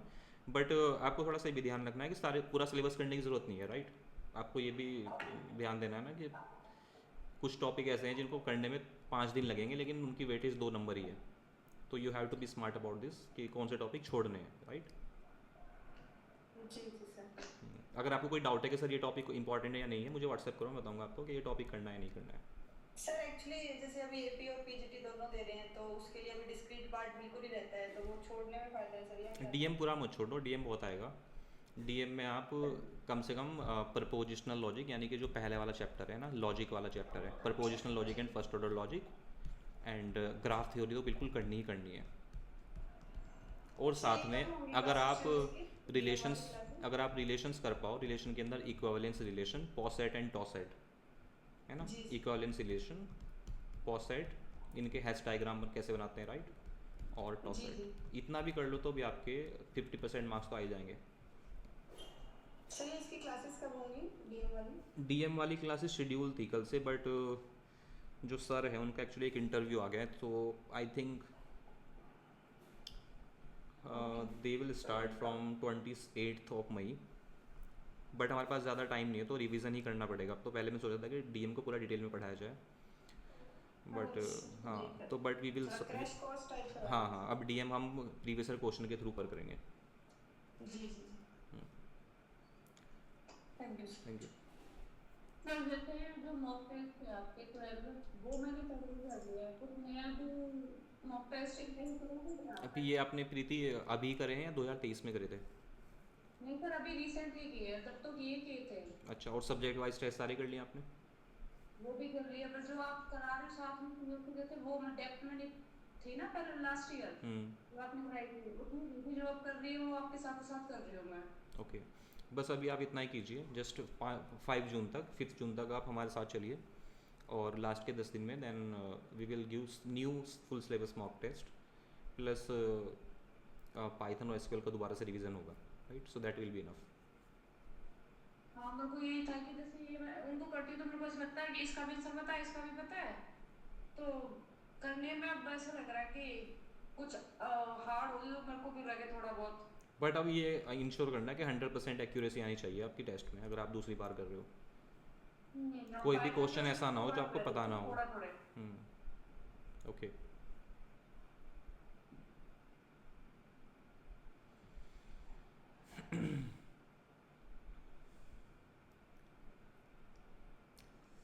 Okay, anyone else? Yes sir. Sonu Sharma. Hello, yes Sonu, good afternoon sir. Good afternoon. Sir ये पाइथन प्रोग्राम बहुत वीक है, आप ये लगा सकते हो ना बराबर? पाइथन प्रोग्रामिंग बहुत वीक है।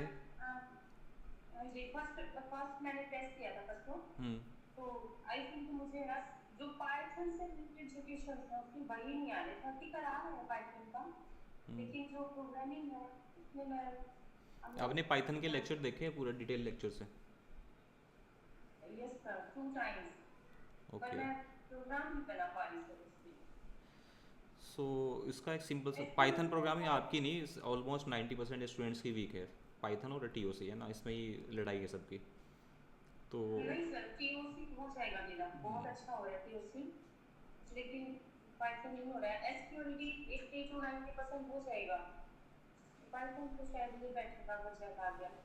पाइथन की तो आपको सुमिता अरोड़ा की एक्सरसाइज करनी चाहिए अगर आपका वीक है, मैं यही सजेस्ट कर रहा हूँ, और जो टेस्ट दिए हुए हैं फुल सिलेबस के। तो मैं नहीं कर रही हूँ, लेकिन जैसे अभी एक एग्जांपल दूँ आपको, जैसे आज मैंने कर दिया, आफ्टर 5 डेज अगर आप मुझसे पूछोगे तो मैं उसको मैं फिर से वो एक्सप्लेन नहीं कर पाऊंगी कि ये प्रोग्राम मैंने कैसे बनाया, क्यों बनाया था। हाँ, उसका मैं थ्योरेटिकल पार्ट बता दूँ, अगर आप पूछो कि आपने पूछा इसमें टेस्ट में म्यूचुअल एंड म्यूचुअल क्या होगा, वो मैं बता दूँगी, लेकिन जो आपने प्रोग्रामिंग वाला पार्ट है वो हाँ जी, वही नहीं हो रहा है। अभी तो आपको ऐसा नहीं करना है कि आपको उसमें रिसर्च करनी है पाइथन में, अभी तो आपको इतना करना है कि एग्ज़ाम क्लियर हो जाए, है ना, पहली प्रायोरिटी तो ये है, फिर पूरी लाइफ है सीखने के लिए। तो जस्ट पाइथन में इतना कोशिश करो कि कुछ प्रोग्राम्स हैं सेम पैटर्न के, राइट, अगर नहीं हो रहा है कुछ भी तो उन पाइथन को, उन प्रोग्राम्स को रट सकते हो। और सिलेबस में दिए हैं जो उन्होंने मेंशन कर रखे हैं कि ये एग्जाम ये आएंगे, पॉसिबिलिटी है सर इंग्लिश में आ जाए। एग्जैक्टली तो नहीं आएंगे, थोड़ा घुमा फिरा के आएंगे उनके से।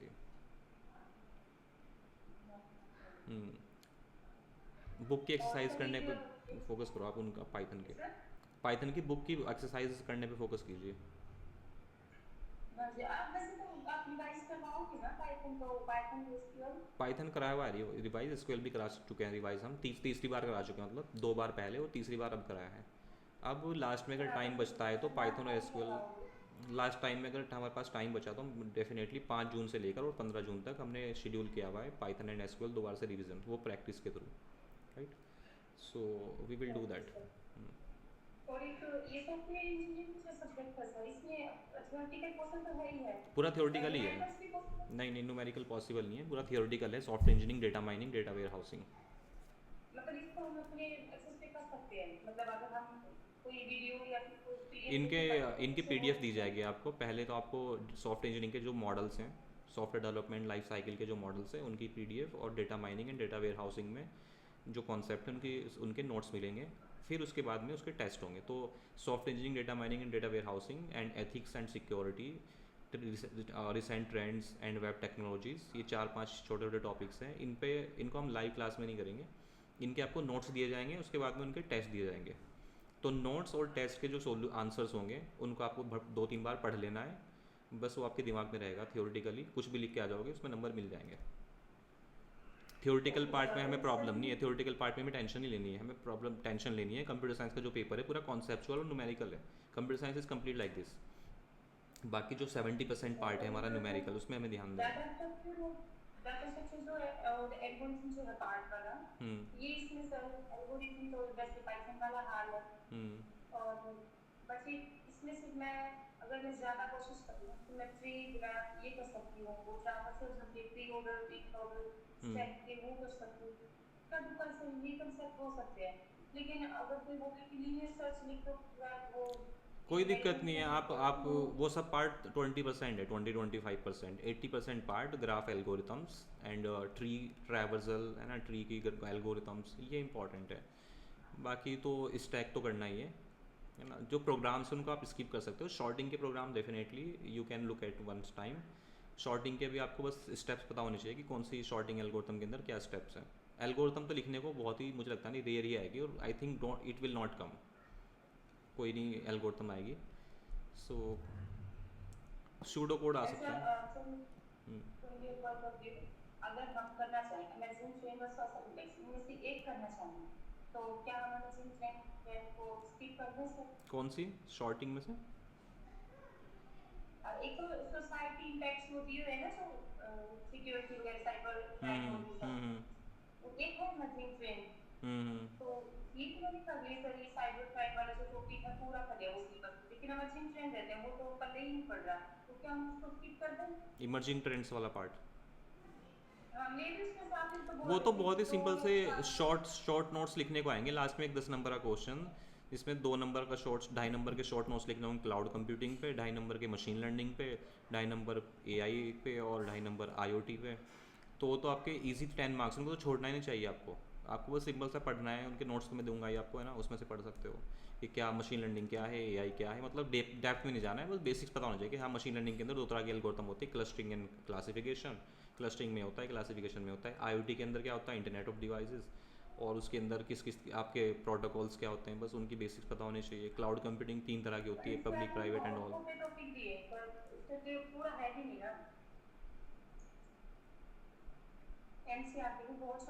नहीं, NCERT को भूल जाओ, वो टॉपिक्स NCERT से नहीं होंगे।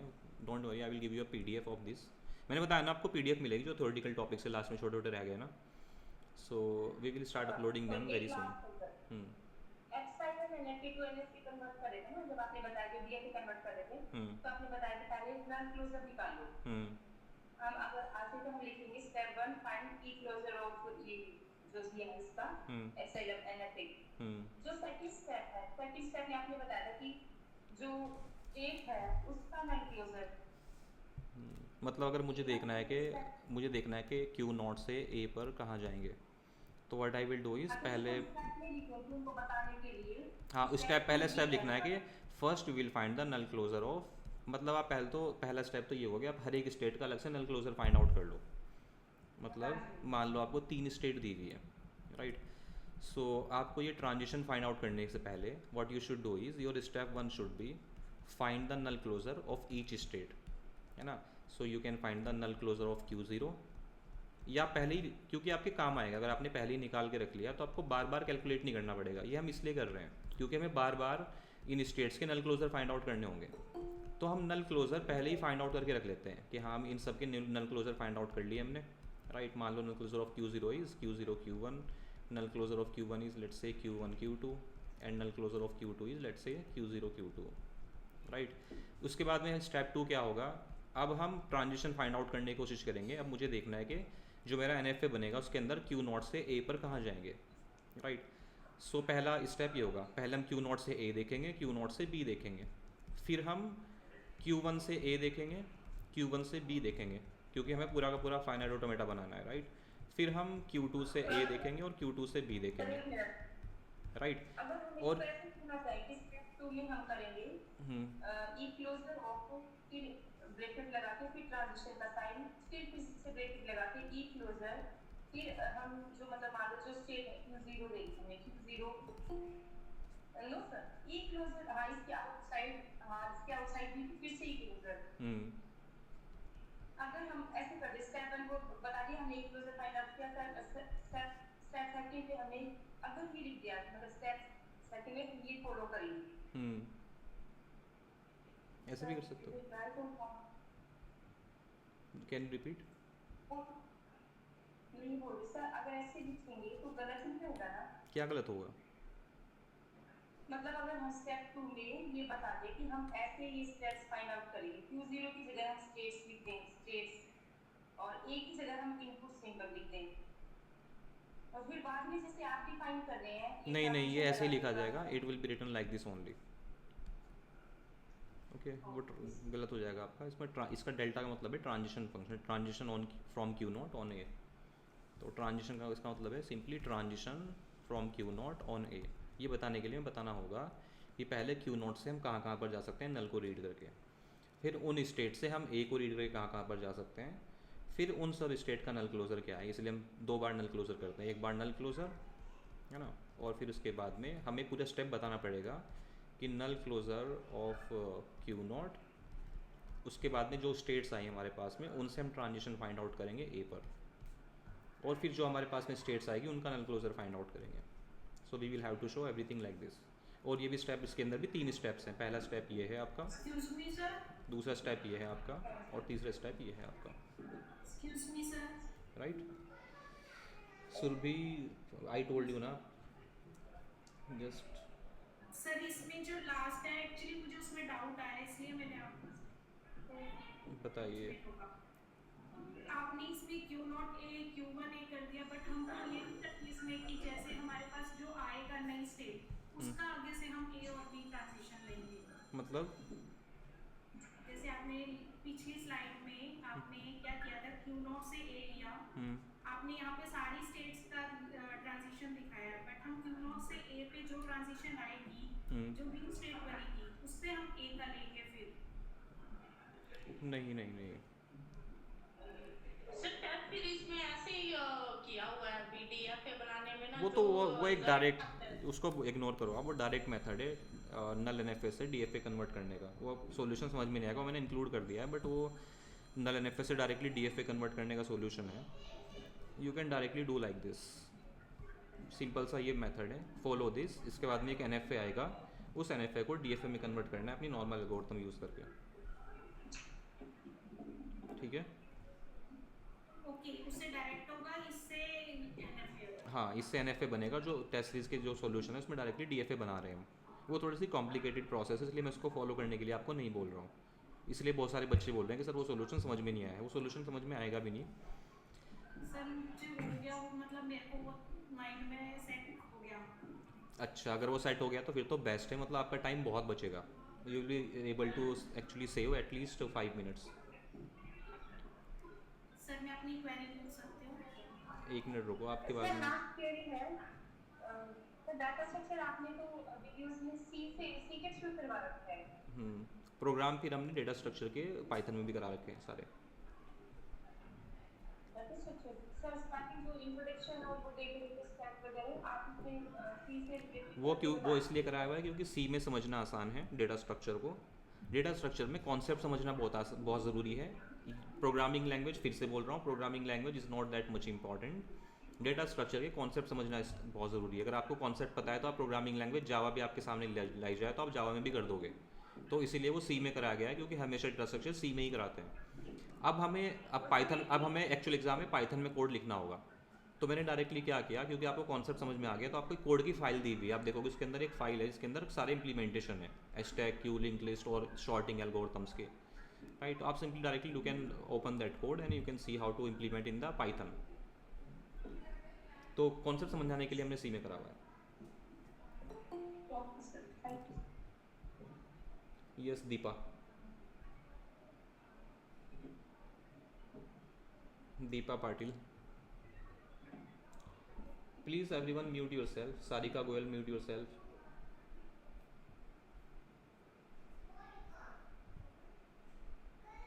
Deepa, do you have a question?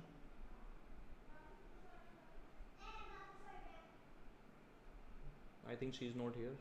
Sunita Yadav.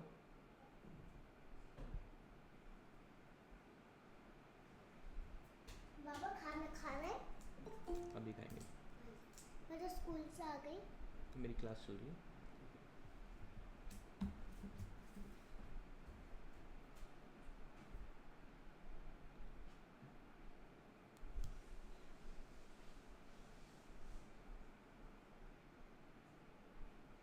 Sunita Yadav, do you have any question?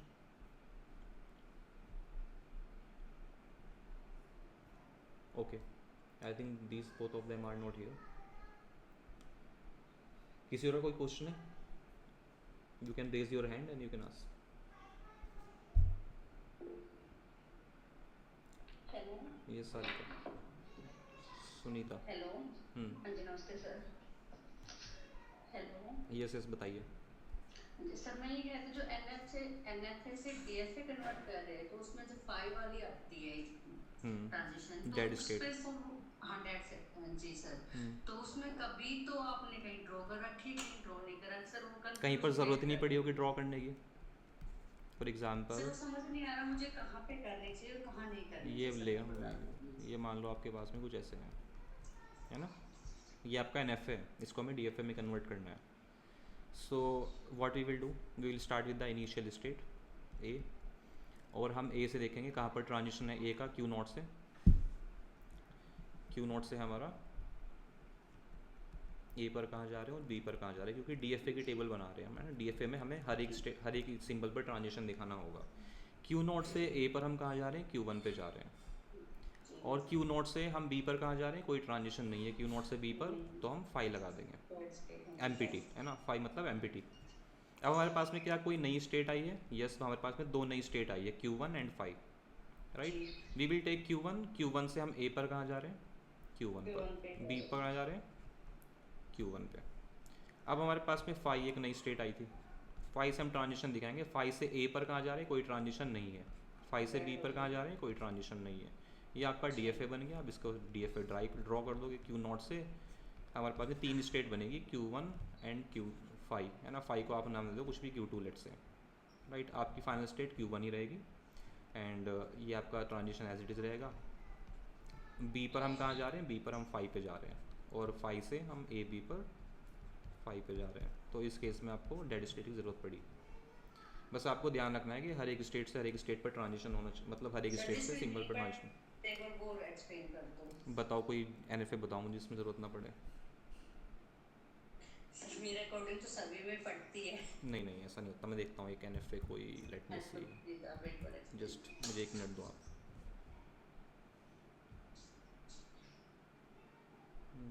Sir अच्छी नोट होती थी। 1 मिनट रुको।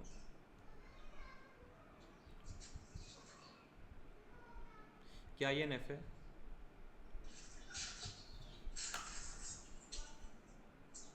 ये NFA नहीं है, मतलब NFA तो है ही है, हर एक DFA NFA होता है, बट हमें कुछ ऐसा लाना पड़ेगा जो सिर्फ जो NFA ही हो, जहाँ पर मल्टीपल ट्रांजिशन होते हैं ना, जैसे कि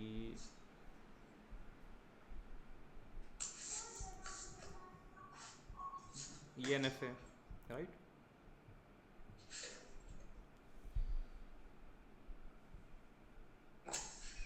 ये किसकी आवाज़ आ रही है? Sunita, can you unmute yourself?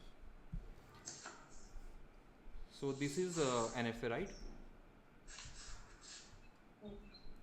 तो इसमें देखते हैं तो हमारे पास में स्टेट है ए।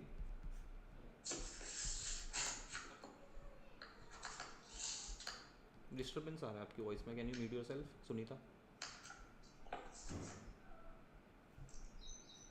Sunita Yadav, can you mute yourself? Mute करोगे आप एक बार?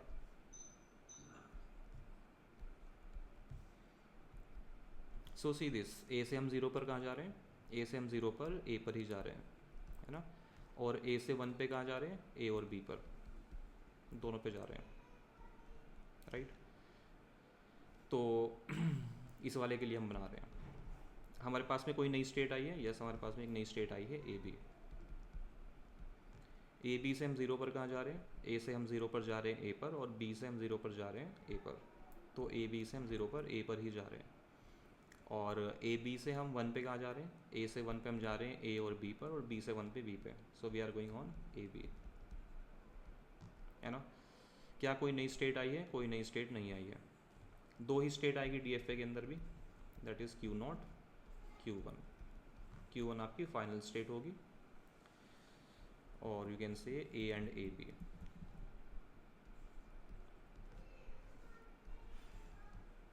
ओके, ये 2 स्टेट आएगी। ए से हम 0 पर जा रहे हैं ए पर, और 1 पे जा रहे हैं ए बी पर।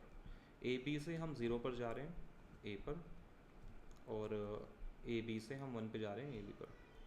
फाइनल स्टेट क्या होगी? जिसके अंदर भी बी आएगा, तो इसके अंदर बी आ रहा है, ये फाइनल स्टेट बन जाएगी। क्या पता हो यहाँ पर डेड स्टेट आई क्या सुनीता? सर वो इसमें तो आई नहीं सर, ट्रांजिशन में ही डेड स्टेट नहीं आई, तो हमने ड्रॉ नहीं की। बट ट्रांजिशन में यदि न्यू स्टेट आ रही है हमारी डेड स्टेट, तब की बात कर रहा हूँ सर मैं।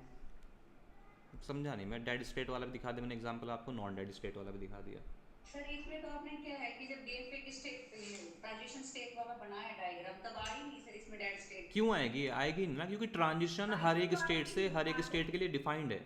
ए से 0 पर भी डिफाइंड है। नहीं आएगी ना, वो इसलिए नहीं आई क्योंकि नहीं आएगी सर, यदि किसी में आ रही है उसके बाद में यदि हम डायग्राम बना रहे हैं तो उसमें शो नहीं कर रखी। ऐसा नहीं होगा। अगर हर स्टेट से हर स्टेट पे ट्रांजिशन दिखाना है, जो लास्ट वाला एग्जांपल था उसके अंदर डेड स्टेट क्यों आई? उसके अंदर क्यों आई? उसके अंदर क्यों आई मुझे ये बताओ आप। उसके अंदर इसलिए आई क्योंकि Q0 से B पर कोई ट्रांजिशन नहीं है, तो इसलिए डेड स्टेट आई।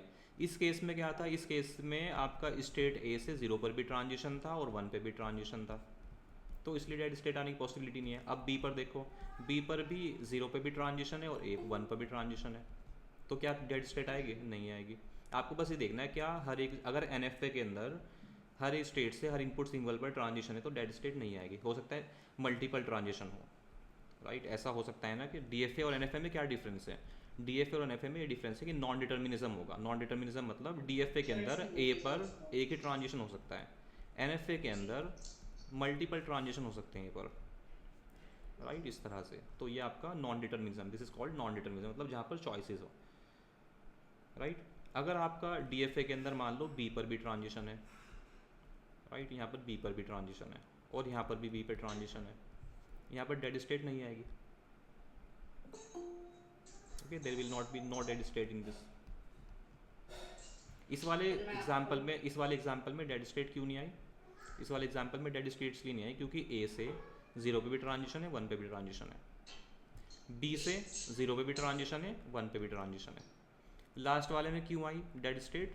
क्योंकि A से B पर ट्रांजिशन नहीं था, है ना, इसलिए dead state I.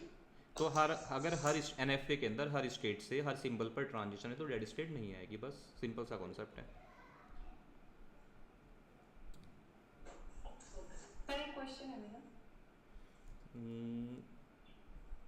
Late me see the Q first. Surabhi, sir एक क्वेश्चन है मेरा। शर्मिला, एक मिनट रुको, you can raise your hand and हाँ।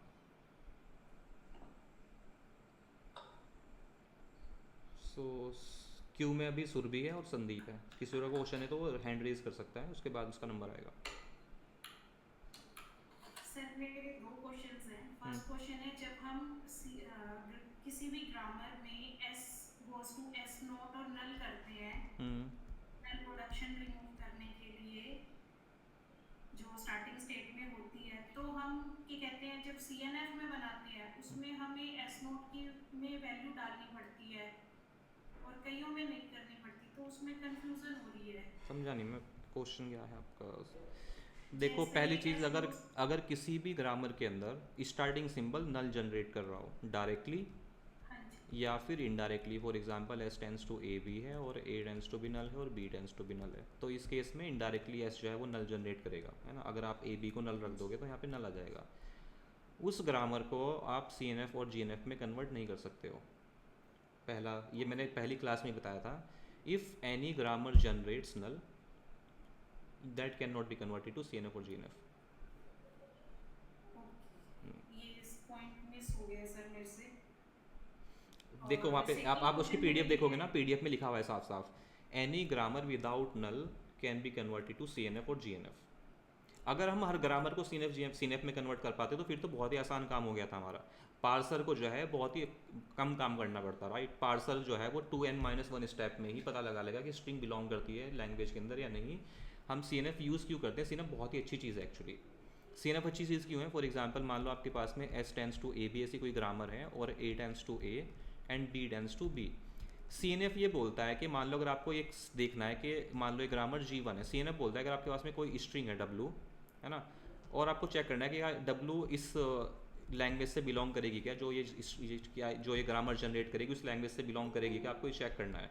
अगर आपकी ग्रामर CNF में है तो आप ये चीज़ पता लगा सकते हो 2n-1 स्टेप में। ये चीज़ आप 2n-1 स्टेप में पता लगा सकते हो। मतलब आपके पास में ऑर्डर ऑफ n कॉम्प्लेक्सिटी की एल्गोरिथम एग्जिस्ट करती है। मतलब अगर n क्या है यहाँ पर, n is length of string. What I mean to say is there, मान लो आपको पता करना है कि A भी इस लैंग्वेज से बिलोंग करेगी क्या, इस पर्टिकुलर जो लैंग्वेज ये ग्रामर जनरेट करेगी। तो you see S tends to आपने A B रखा, देन A टेंस टू आपने A रखा और B टेंस टू आपने B रख दिया। कितने स्टेप लगे? 1 2 3 स्टेप लगे।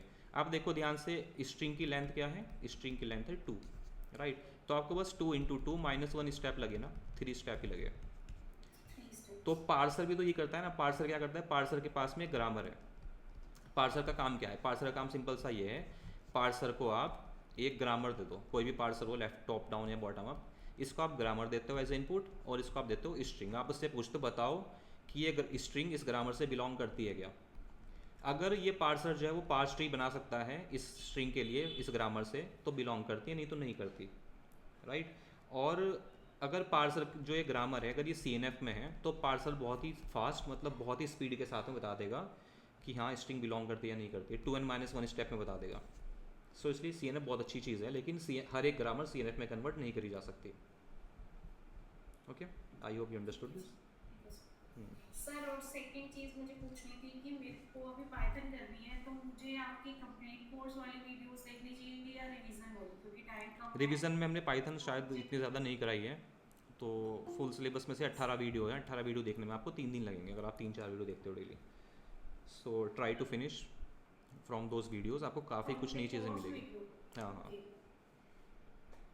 ठीक है sir, thank you sir. Thank you. Sandeep Rathi, are you here? Rajat Sharma, please mute yourself. हाँ जी सर, मैं तो Rajat, can you mute your self?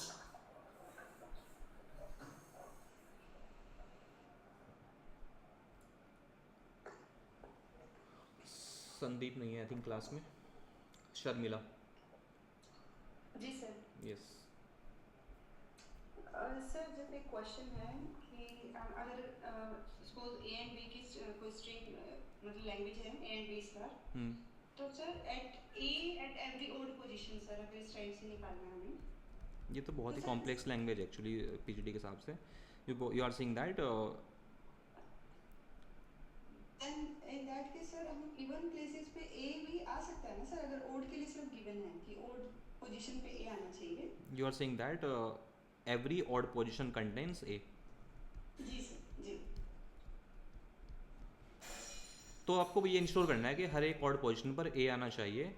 Even position पे A भी आ सकता है, B भी आ सकता है, वी डू नॉट केयर। ये कंडीशन रखेंगे ना सर? हाँ हाँ, we do not care about this, बस इस कंडीशन सेटिस्फाई होनी चाहिए। जी सर, ये थोड़ा डाउट था सर। Yes, anyone else? ये सारिका। सर जैसे रिवीजन करते हैं तो मतलब आपने पूरा सिलेबस करवाया है, जैसे मैंने ऑपरेटिंग सिस्टम स्टार्ट कर रखा है रिवीजन के लिए, तो इसमें अब टॉपिक कैसे चूज करें? मतलब देखने में तो सारे टॉपिक ही इम्पोर्टेंट लग रहे हैं, अभी कैसे करें, अभी जो क्या रिवीजन करें और क्लास में क्या? कराए गए हैं टॉपिक वो करने हैं। अगर आपको ये चाहिए कि रिवीजन क्लास से भी मुझे और इम्पोर्टेंट टॉपिक चाहिए, तो फिर तो आप बस क्या ही करोगे, एक दो टॉपिक करोगे फिर तो। मतलब पहले फुल कोर्स पढ़ाया गया ऑपरेटिंग सिस्टम का, उसके अंदर जो इंपॉर्टेंट टॉपिक थे वो रिवीजन क्लास में पढ़ाए गए, उसके अंदर भी जो इंपॉर्टेंट टॉपिक थे वो टेस्ट सीरीज में दिए गए। अब आप बोल रहे हो कि उससे भी ज़्यादा इंपॉर्टेंट टॉपिक, मतलब ये तो बात हो गई कि गाइड में भी, मतलब गाइड में भी निशान लगा के दे दो कौन कौन से इंपॉर्टेंट है, तो बस रिवीजन नहीं, रिवीजन क्लास वाला असल देख में लो। मतलब अभी ये है ना कि हम एक तरह से फुल सिलेबस कर ही लिया, हम्म, तो वो नहीं समझ में आ रहा अभी क्या करें या क्या छोड़ें टॉपिक में। कुछ नहीं छोड़ना है, जो टेस्ट सीरीज में आ रहा है वो करना है सब कुछ। ओके। टेस्ट सीरीज में जो क्वेश्चन, जिन टॉपिक्स पे क्वेश्चन आ रहे हैं, तो ये मानना कि वो इंपॉर्टेंट है, मैं इसलिए क्वेश्चन दे रहा हूँ उनको टेस्ट सीरीज में उन टॉपिक पे। ठीक है, ठीक। जी संदीप, आप कई बार हैंड रेज कर चुके हो बट आपकी आवाज़ नहीं आ रही है।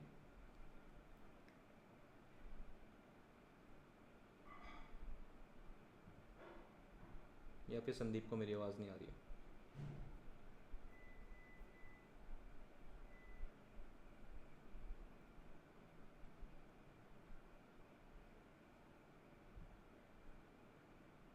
ये संदीप, मैं आपकी चैट पढ़ पा रहा हूँ। नल NFA टू NFA थोड़ा कन्फ्यूज़न है, एक एग्जांपल के साथ एक्सप्लेन कर सकते हो क्या? ओके, यही क्वेश्चन है आपका?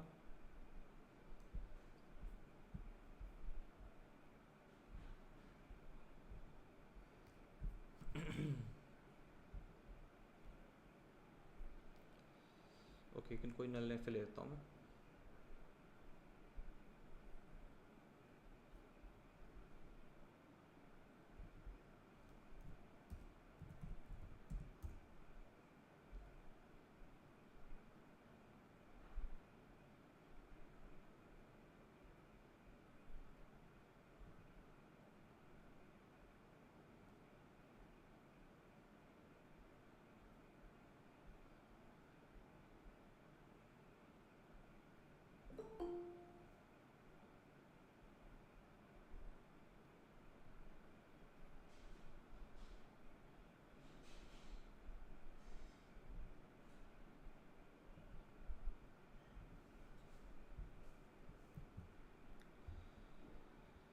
तो ये एक नल NFA है, आपको दिख रहा है संदीप जी? चैट बॉक्स में बताओ मुझे एक बार।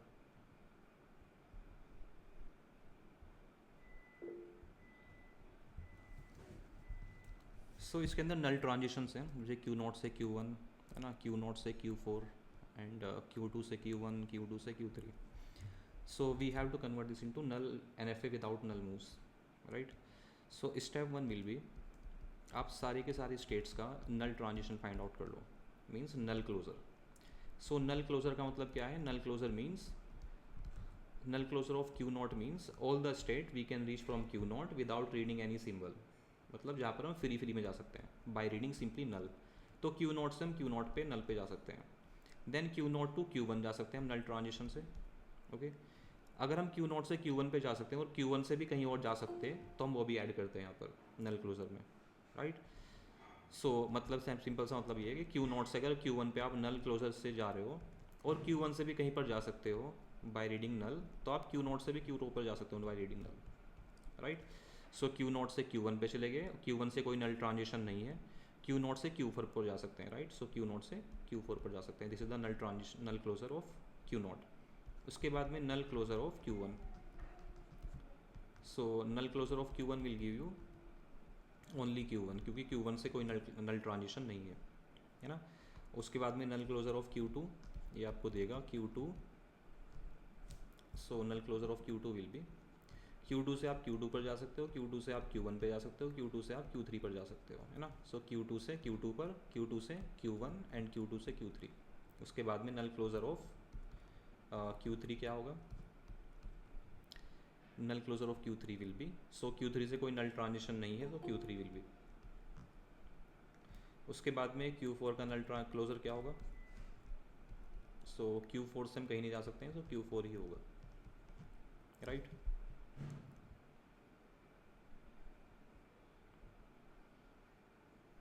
अब हमें ट्रांजिशंस फाइंड आउट करने हैं। ट्रांजिशन कैसे फाइंड आउट करेंगे? वी विल सी हर एक स्टेट से हर एक इनपुट सिंबल पर हम कहाँ जा सकते हैं। So for example the first step will be we will find कि हम Q नॉट से A पर कहाँ जा सकते हैं। ये फाइंड आउट करने के लिए हमें तीन चीज़ें करनी पड़ेगी। पहले null closure of Q naught find out करना पड़ेगा, जो हम ऑलरेडी फाइंड आउट कर चुके हैं। फिर उन सब स्टेट से देखेंगे A पर कहाँ जा सकते हैं, है ना, वो हमें डायग्राम से चल जाएगा पता। फिर उन सब स्टेट का null transition. So for this we will have to do is null closure of transition on null closure of Q naught A। Okay, so Q naught का नल ट्रांजिशन आपने फाइंड आउट कर लिया, that is Q not Q1 Q4। इनसे आपको देखना है कि A पर कहाँ जा सकते हैं, फिर उसका नल क्लोजर फाइंड आउट करना होगा। सो Q नॉट Q1 Q4 से A पर कहाँ जा सकते हैं, Q नॉट से A पर कहाँ जा सकते हैं, यूनियन Q1 से A पर कहाँ जा सकते हैं, यूनियन Q4 पर कहाँ जा सकते हैं, राइट। सो Q नॉट से A पर कोई ट्रांजिशन नहीं है, फिर Q1 से A पर कोई ट्रांजिशन नहीं है, Q4 से A पर कोई ट्रांजिशन नहीं है, that means you will get 5 and null closure of 5 is equals to 5, right.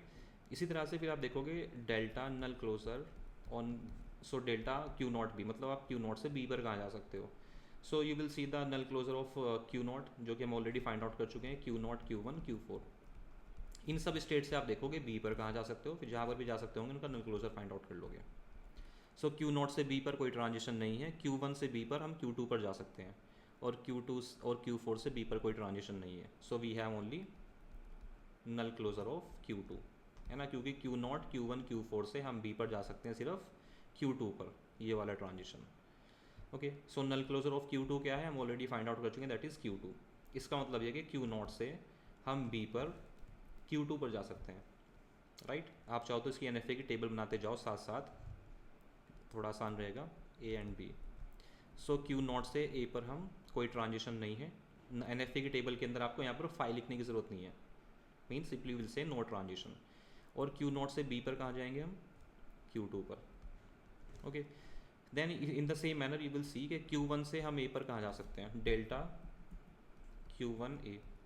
तो आप पहले Q1 का नल क्लोजर फाइंड आउट करोगे, दैट इज़ Q1। Q1 से A पर देखो कहाँ जा सकते हो, कहीं नहीं जा सकते, उसका नल क्लोजर। Q1 से A पर कोई ट्रांजिशन नहीं है, so it will give you 5। तो यहाँ पर कोई ट्रांजिशन नहीं होगा Q1 से A पर, है ना, नो ट्रांजिशन। फिर देखोगे आप Q1 से B पर कहाँ जा सकते हो, again you will C Q1 का नल क्लोजर फाइंड आउट करोगे, जो कि Q1 ही है। फिर उससे आप देखोगे B पर कहाँ जा सकते हो, Q1 से B पर कहाँ जा सकते हो, और फिर उसका नल क्लोजर।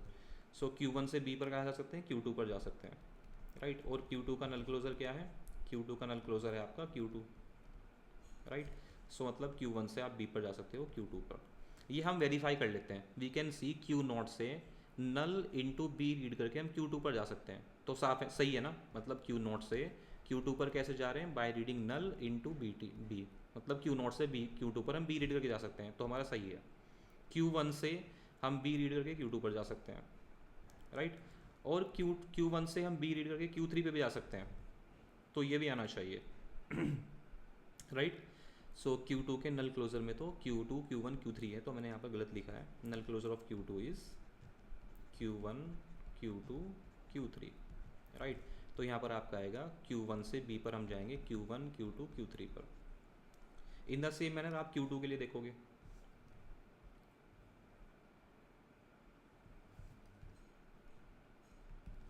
सो यू विल सी के हम Q2 से A पर कहाँ जा सकते हैं, राइट। इसके लिए आप क्या करोगे, Q2 का नल क्लोजर फाइंड आउट करोगे। Q2 का नल क्लोजर हमें पता है, that is Q1 Q2 Q3। इससे आप देखोगे A पर कहाँ जा सकते हो, और फिर उसका नल क्लोजर फाइंड आउट करोगे, राइट। सो Q1 Q2 Q3 से हम A पर कहाँ जा सकते हैं, so from Q1 Q2 Q3 on A। Q1 पे कोई ट्रांजिशन नहीं है, Q2 पे भी कोई ट्रांजिशन नहीं है, Q3 से A पर जा सकते हैं 4, राइट। सो हम Q4 पर जा सकते हैं, नल क्लोजर ऑफ Q4।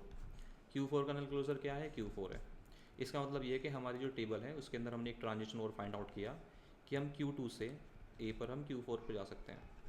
ओके, अब B पे देखते हैं कहाँ जाएंगे।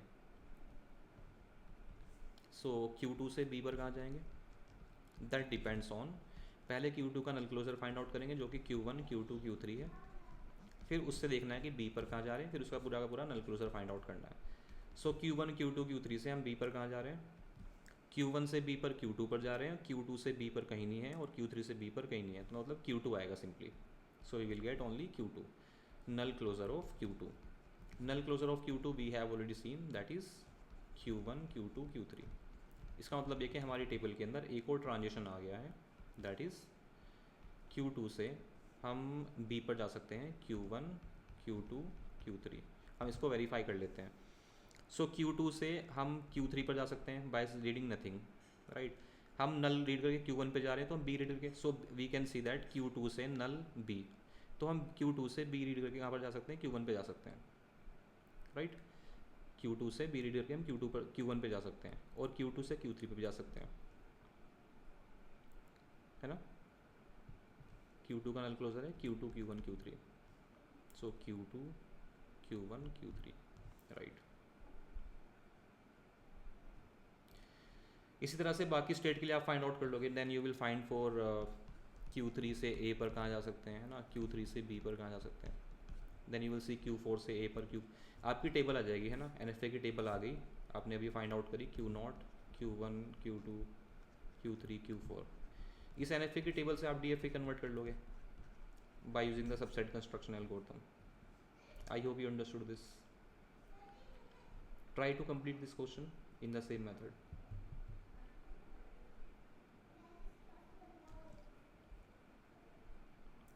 Okay, anyone else?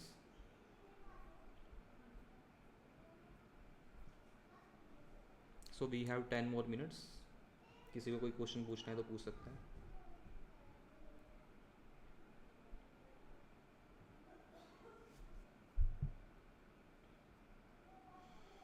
Good afternoon, sir. I just want to know you provide marathon for revision classes for AI computer system architecture. काओ की रिविजन क्लासेस ऑलरेडी हो चुकी हैं। आई थिंक आपने थोड़ा सा लेट ज्वाइन किया होगा, बट स्टार्टिंग में हमने काओ और OS ही पढ़ाया था। AI और कंप्यूटर ग्राफिक्स की नहीं होगी, वो ऑलरेडी उनकी रिविजन क्लासेस अपलोड हो गई हैं। So we have revised almost all subjects of assistant professor, only compiler is remaining, right? So compiler next week होगा। काओ को हमने रिवाइज किया था प्रीवियस ईयर क्वेश्चंस के थ्रू बाय यूजिंग PYQs, है ना, जब हमने काओ स्टार्टिंग कोर्स स्टार्ट किया था around I think maybe in फरवरी के आसपास। तो अगर आपको दोबारा से करना है तो we can do again also. So we can revise काओ using PYQs in the live class.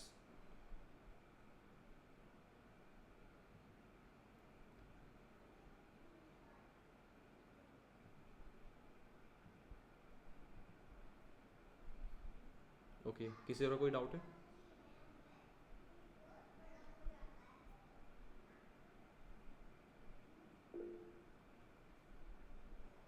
Yes Sarika.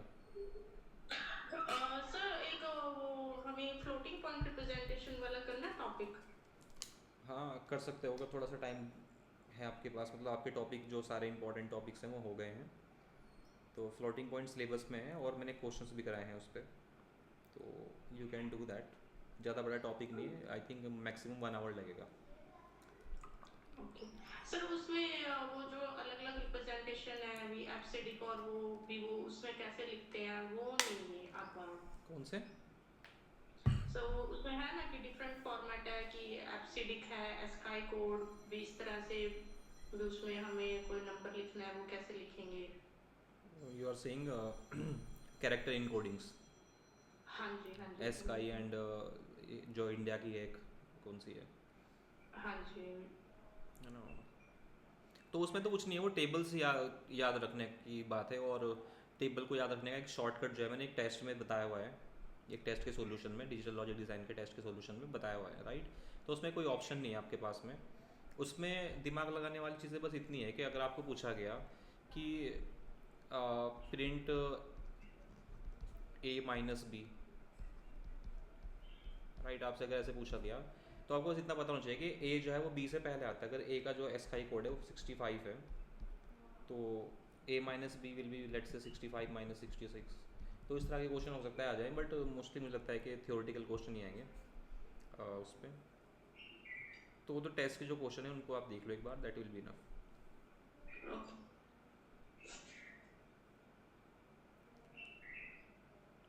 Avinash Kaushik, yes. Hello sir. Hello. Sir मुझे टीओसी के थर्ड वो जो टेस्ट था उसमें क्वेश्चन नंबर 8 में थोड़ा डाउट है। को टीओसी का टेस्ट नंबर 3 और क्वेश्चन नंबर 8।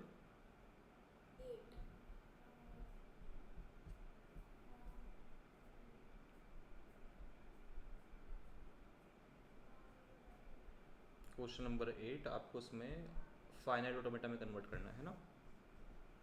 मुझे बताना ये वाला क्वेश्चन है क्या। Let me copy paste here.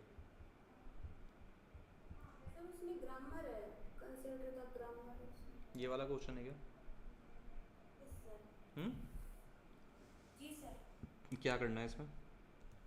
Sir इसमें हम जो मतलब ऑटोमेटा बन जाएगा हमसे, तो एसबी इसमें फाइनल स्टेट है और स्टार्टिंग स्टेट है, और ए और बी को भी हम फाइनल स्टेट बना सकते हैं या फिर दूसरी स्टेट लेनी चाहिए हमें। नहीं, ए बी को फाइनल स्टेट नहीं बना सकते हैं क्योंकि ए बी कोई स्ट्रिंग जनरेट नहीं कर रही है।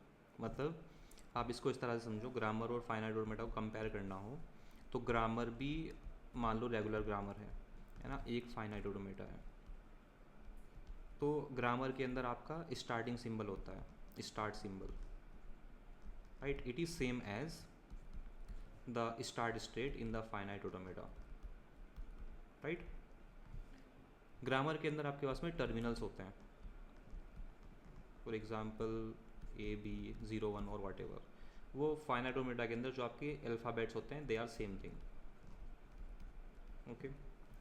ग्रामर के अंदर आपके पास में प्रोडक्शन रूल्स होते हैं, for example S tends to A B और A C, they are same as transition functions in finite automata. जैसे कि आप बोलते हो ट्रांजिशन फंक्शन Q0 से ए पर हम Q1 पे जा रहे हैं, तो यहाँ पर भी हम सेम बात बोल रहे हैं। स्टेट एस से हम ए को रीड करके स्टेट बी पर जा रहे हैं। इसका मतलब सिंपल सा क्या है, स्टेट एस से हम ए को रीड करके बी पर जा रहे हैं। मतलब इसी को अगर आपको ट्रांजिशन में कन्वर्ट करना हो, इसी को आप ट्रांजिशन में कन्वर्ट कर सकते हो, that from state S by reading A we are going to state B. इसको ट्रांजिशन फंक्शन की फॉर्म में इस तरह से लिख सकते हो, ओके। यहाँ पर आपके पास में वेरिएबल्स होते हैं ग्रामर के अंदर, for example S A B. इसी तरह से फाइनाइट ऑटोमेटा के अंदर हमारे पास में स्टेट्स होती है ना, set of states Q0 Q1 Q2।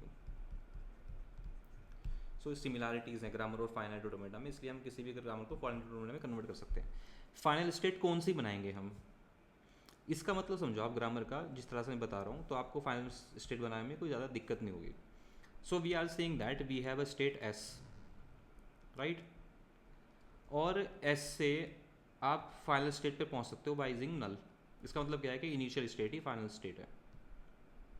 अगर किसी भी स्टेट में किसी भी सिंबल में नल आ रहा है, इसका मतलब है कि वो एक्सेप्टिंग स्टेट है, वो कोई स्ट्रिंग जनरेट कर रही है। मेरी बात समझ रहे हो। मतलब S is A final state क्योंकि एस के अंदर नल है। अगर ए के अंदर भी नल आ रहा होता तो ए फाइनल स्टेट होती, अगर बी के अंदर भी नल आ रहा होता तो बी फाइनल स्टेट होती, ओके।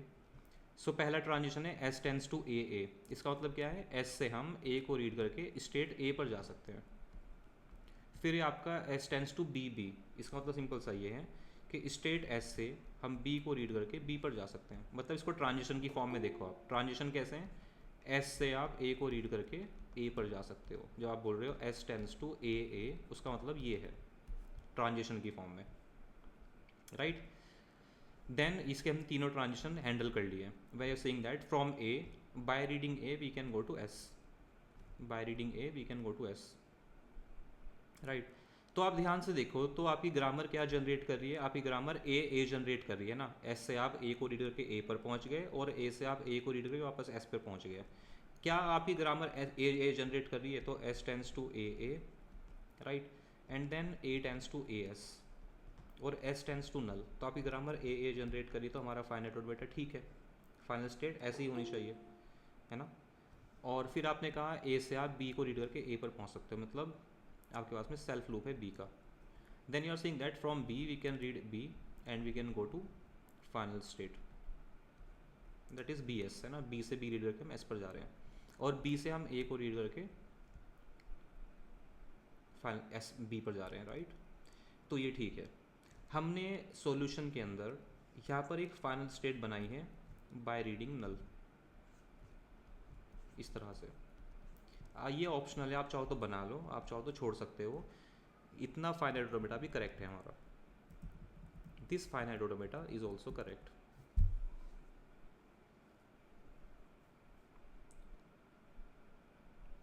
अंडरस्टूड? यस सर, लेकिन सर आपने लेक्चर में ये बताया था कि अगर कोई ये प्रोडक्शन अगर टर्मिनल को जनरेट करता है तो उसको भी हम फाइनल स्टेट में कंसिडर करेंगे। नहीं नहीं नहीं, ऐसा नहीं कहा था। मैंने कहा था अगर आपके पास में कोई वेरिएबल है लेट से, और वो ए जनरेट कर रहा है, सिंपल ए लिखा हुआ है ना, मान लो आपके पास में है S tends to A and A tends to A, ऐसा है। इसका मतलब ये बोल रहा हूँ कि ए से हम ए को रीड करके फाइनल स्टेट पे पहुँच सकते हैं। मतलब मैंने बताया था कि यहाँ पर आप इमेजिन कर लो कि यहाँ पर कोई वेरिएबल है बी, और बी जो है वो नल जनरेट कर रहा है। क्या कोई फ़र्क पड़ा है? हमने ये ऐड करने से कोई फ़र्क तो नहीं पड़ा ना, बस हमने ए 1 से मल्टीप्लाई किया है, तो कोई फ़र्क नहीं पड़ा। इसको आप ऐसे इमेजिन कर सकते हो, and you can say that S हमारी स्टार्टिंग स्टेट है। क्यों? क्योंकि एस हमारा स्टार्टिंग सिंबल है ग्रामर के अंदर। तो एस से हम ए को रीड करके ए पर पहुँच गए। अब ए फाइनल स्टेट नहीं होगी, A will not be the final state. We are saying that when we have A tends to A, इसका मतलब ये कि हम ए को रीड करके फाइनल स्टेट पर पहुंच सकते हैं। तो we will create a final state जहां पर हम ए को रीड करके पहुंच सकते हैं।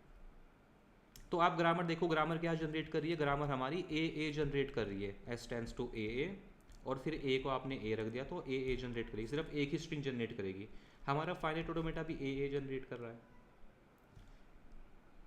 Got it? अगर कोई भी वेरिएबल ओनली टर्मिनल जनरेट कर रहा है, मान लो इस तरह की जनरेट कर रहा है, एस टेंस टू हमारे पास में ए है, इसका मतलब क्या है?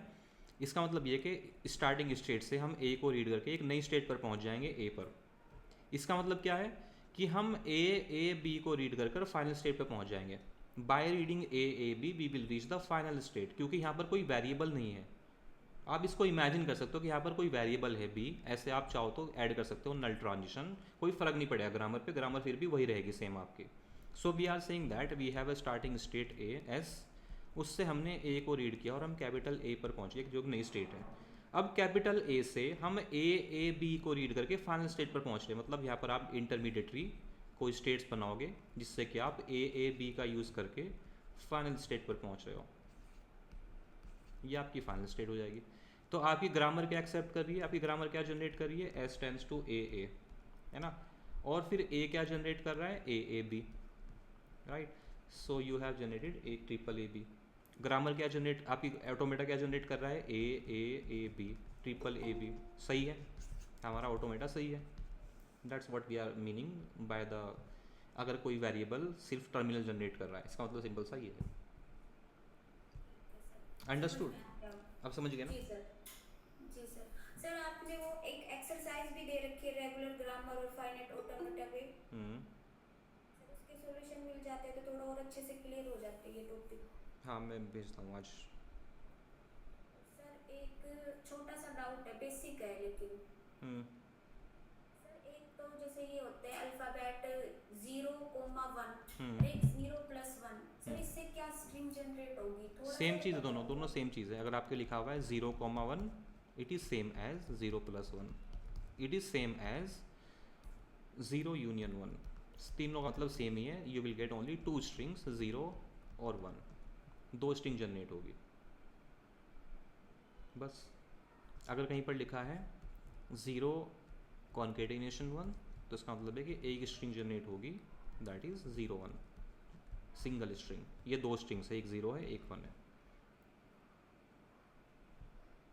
अगर लिखा हुआ है 0,1,2, it is same as 0+1+2, it is same as 0 और 1 और 2, इट इज़ सेम एज 0 और union 0 union 1 union 2, all are same thing, they will give you 0 1 2 3 strings. ये रेगुलर एक्सप्रेशन की फॉर्म है, राइट। ये अल्फ़ाबेट की फॉर्म है, अलग अलग फॉर्म्स हैं। ये भी रेगुलर एक्सप्रेशन की फॉर्म है, ये भी रेगुलर एक्सप्रेशन की फॉर्म है। और union plus comma all are the same thing. तो सर बीच में कोमा ना हो तो? बीच में अगर कॉमा ना हो तो अगर लिखा हो सिंपली 0 1 2 ऐसे। ये तो एक स्ट्रिंग है बस 0 1 2। This is only one string 0 1 2। यहाँ पर 3 स्ट्रिंग्स हैं 0 1 2।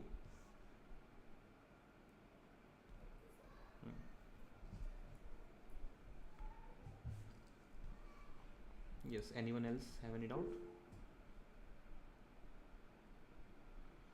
एपी के लिए अदर स्टेट के, हाँ इम्पॉर्टेंट पार्ट है, अदर स्टेट के PYQs करने हैं और स्पेशली सेट के एग्ज़ाम। स्टेट सेट होता है ना, स्टेट एलिजिबिलिटी एग्ज़ाम, तो जितने ज़्यादा आपको मिल सकें वो टेस्ट क्वेश्चन भी सॉल्व करने हैं।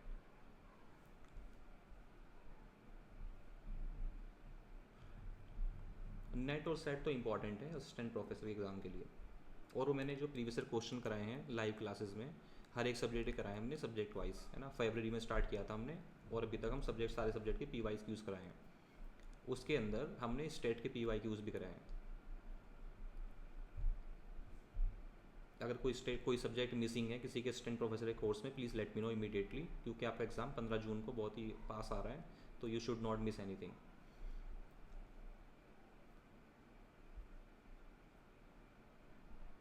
और ऑब्वियसली आई थिंक मुझे बताने की ज़रूरत नहीं है, जो सब्जेक्टिव एग्ज़ाम हम PGT के लिए कर रहे हैं वो असिस्टेंट प्रोफेसर के लिए भी इक्वली इम्पॉर्टेंट है।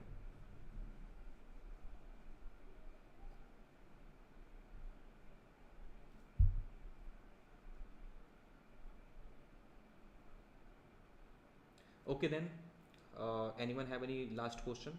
Otherwise I will close the class now. I hope you enjoyed this doubt session. I have recorded this doubt session. अगर किसी कोई डाउट आए तो वो इस डाउट सेशन को दोबारा देख सकता है।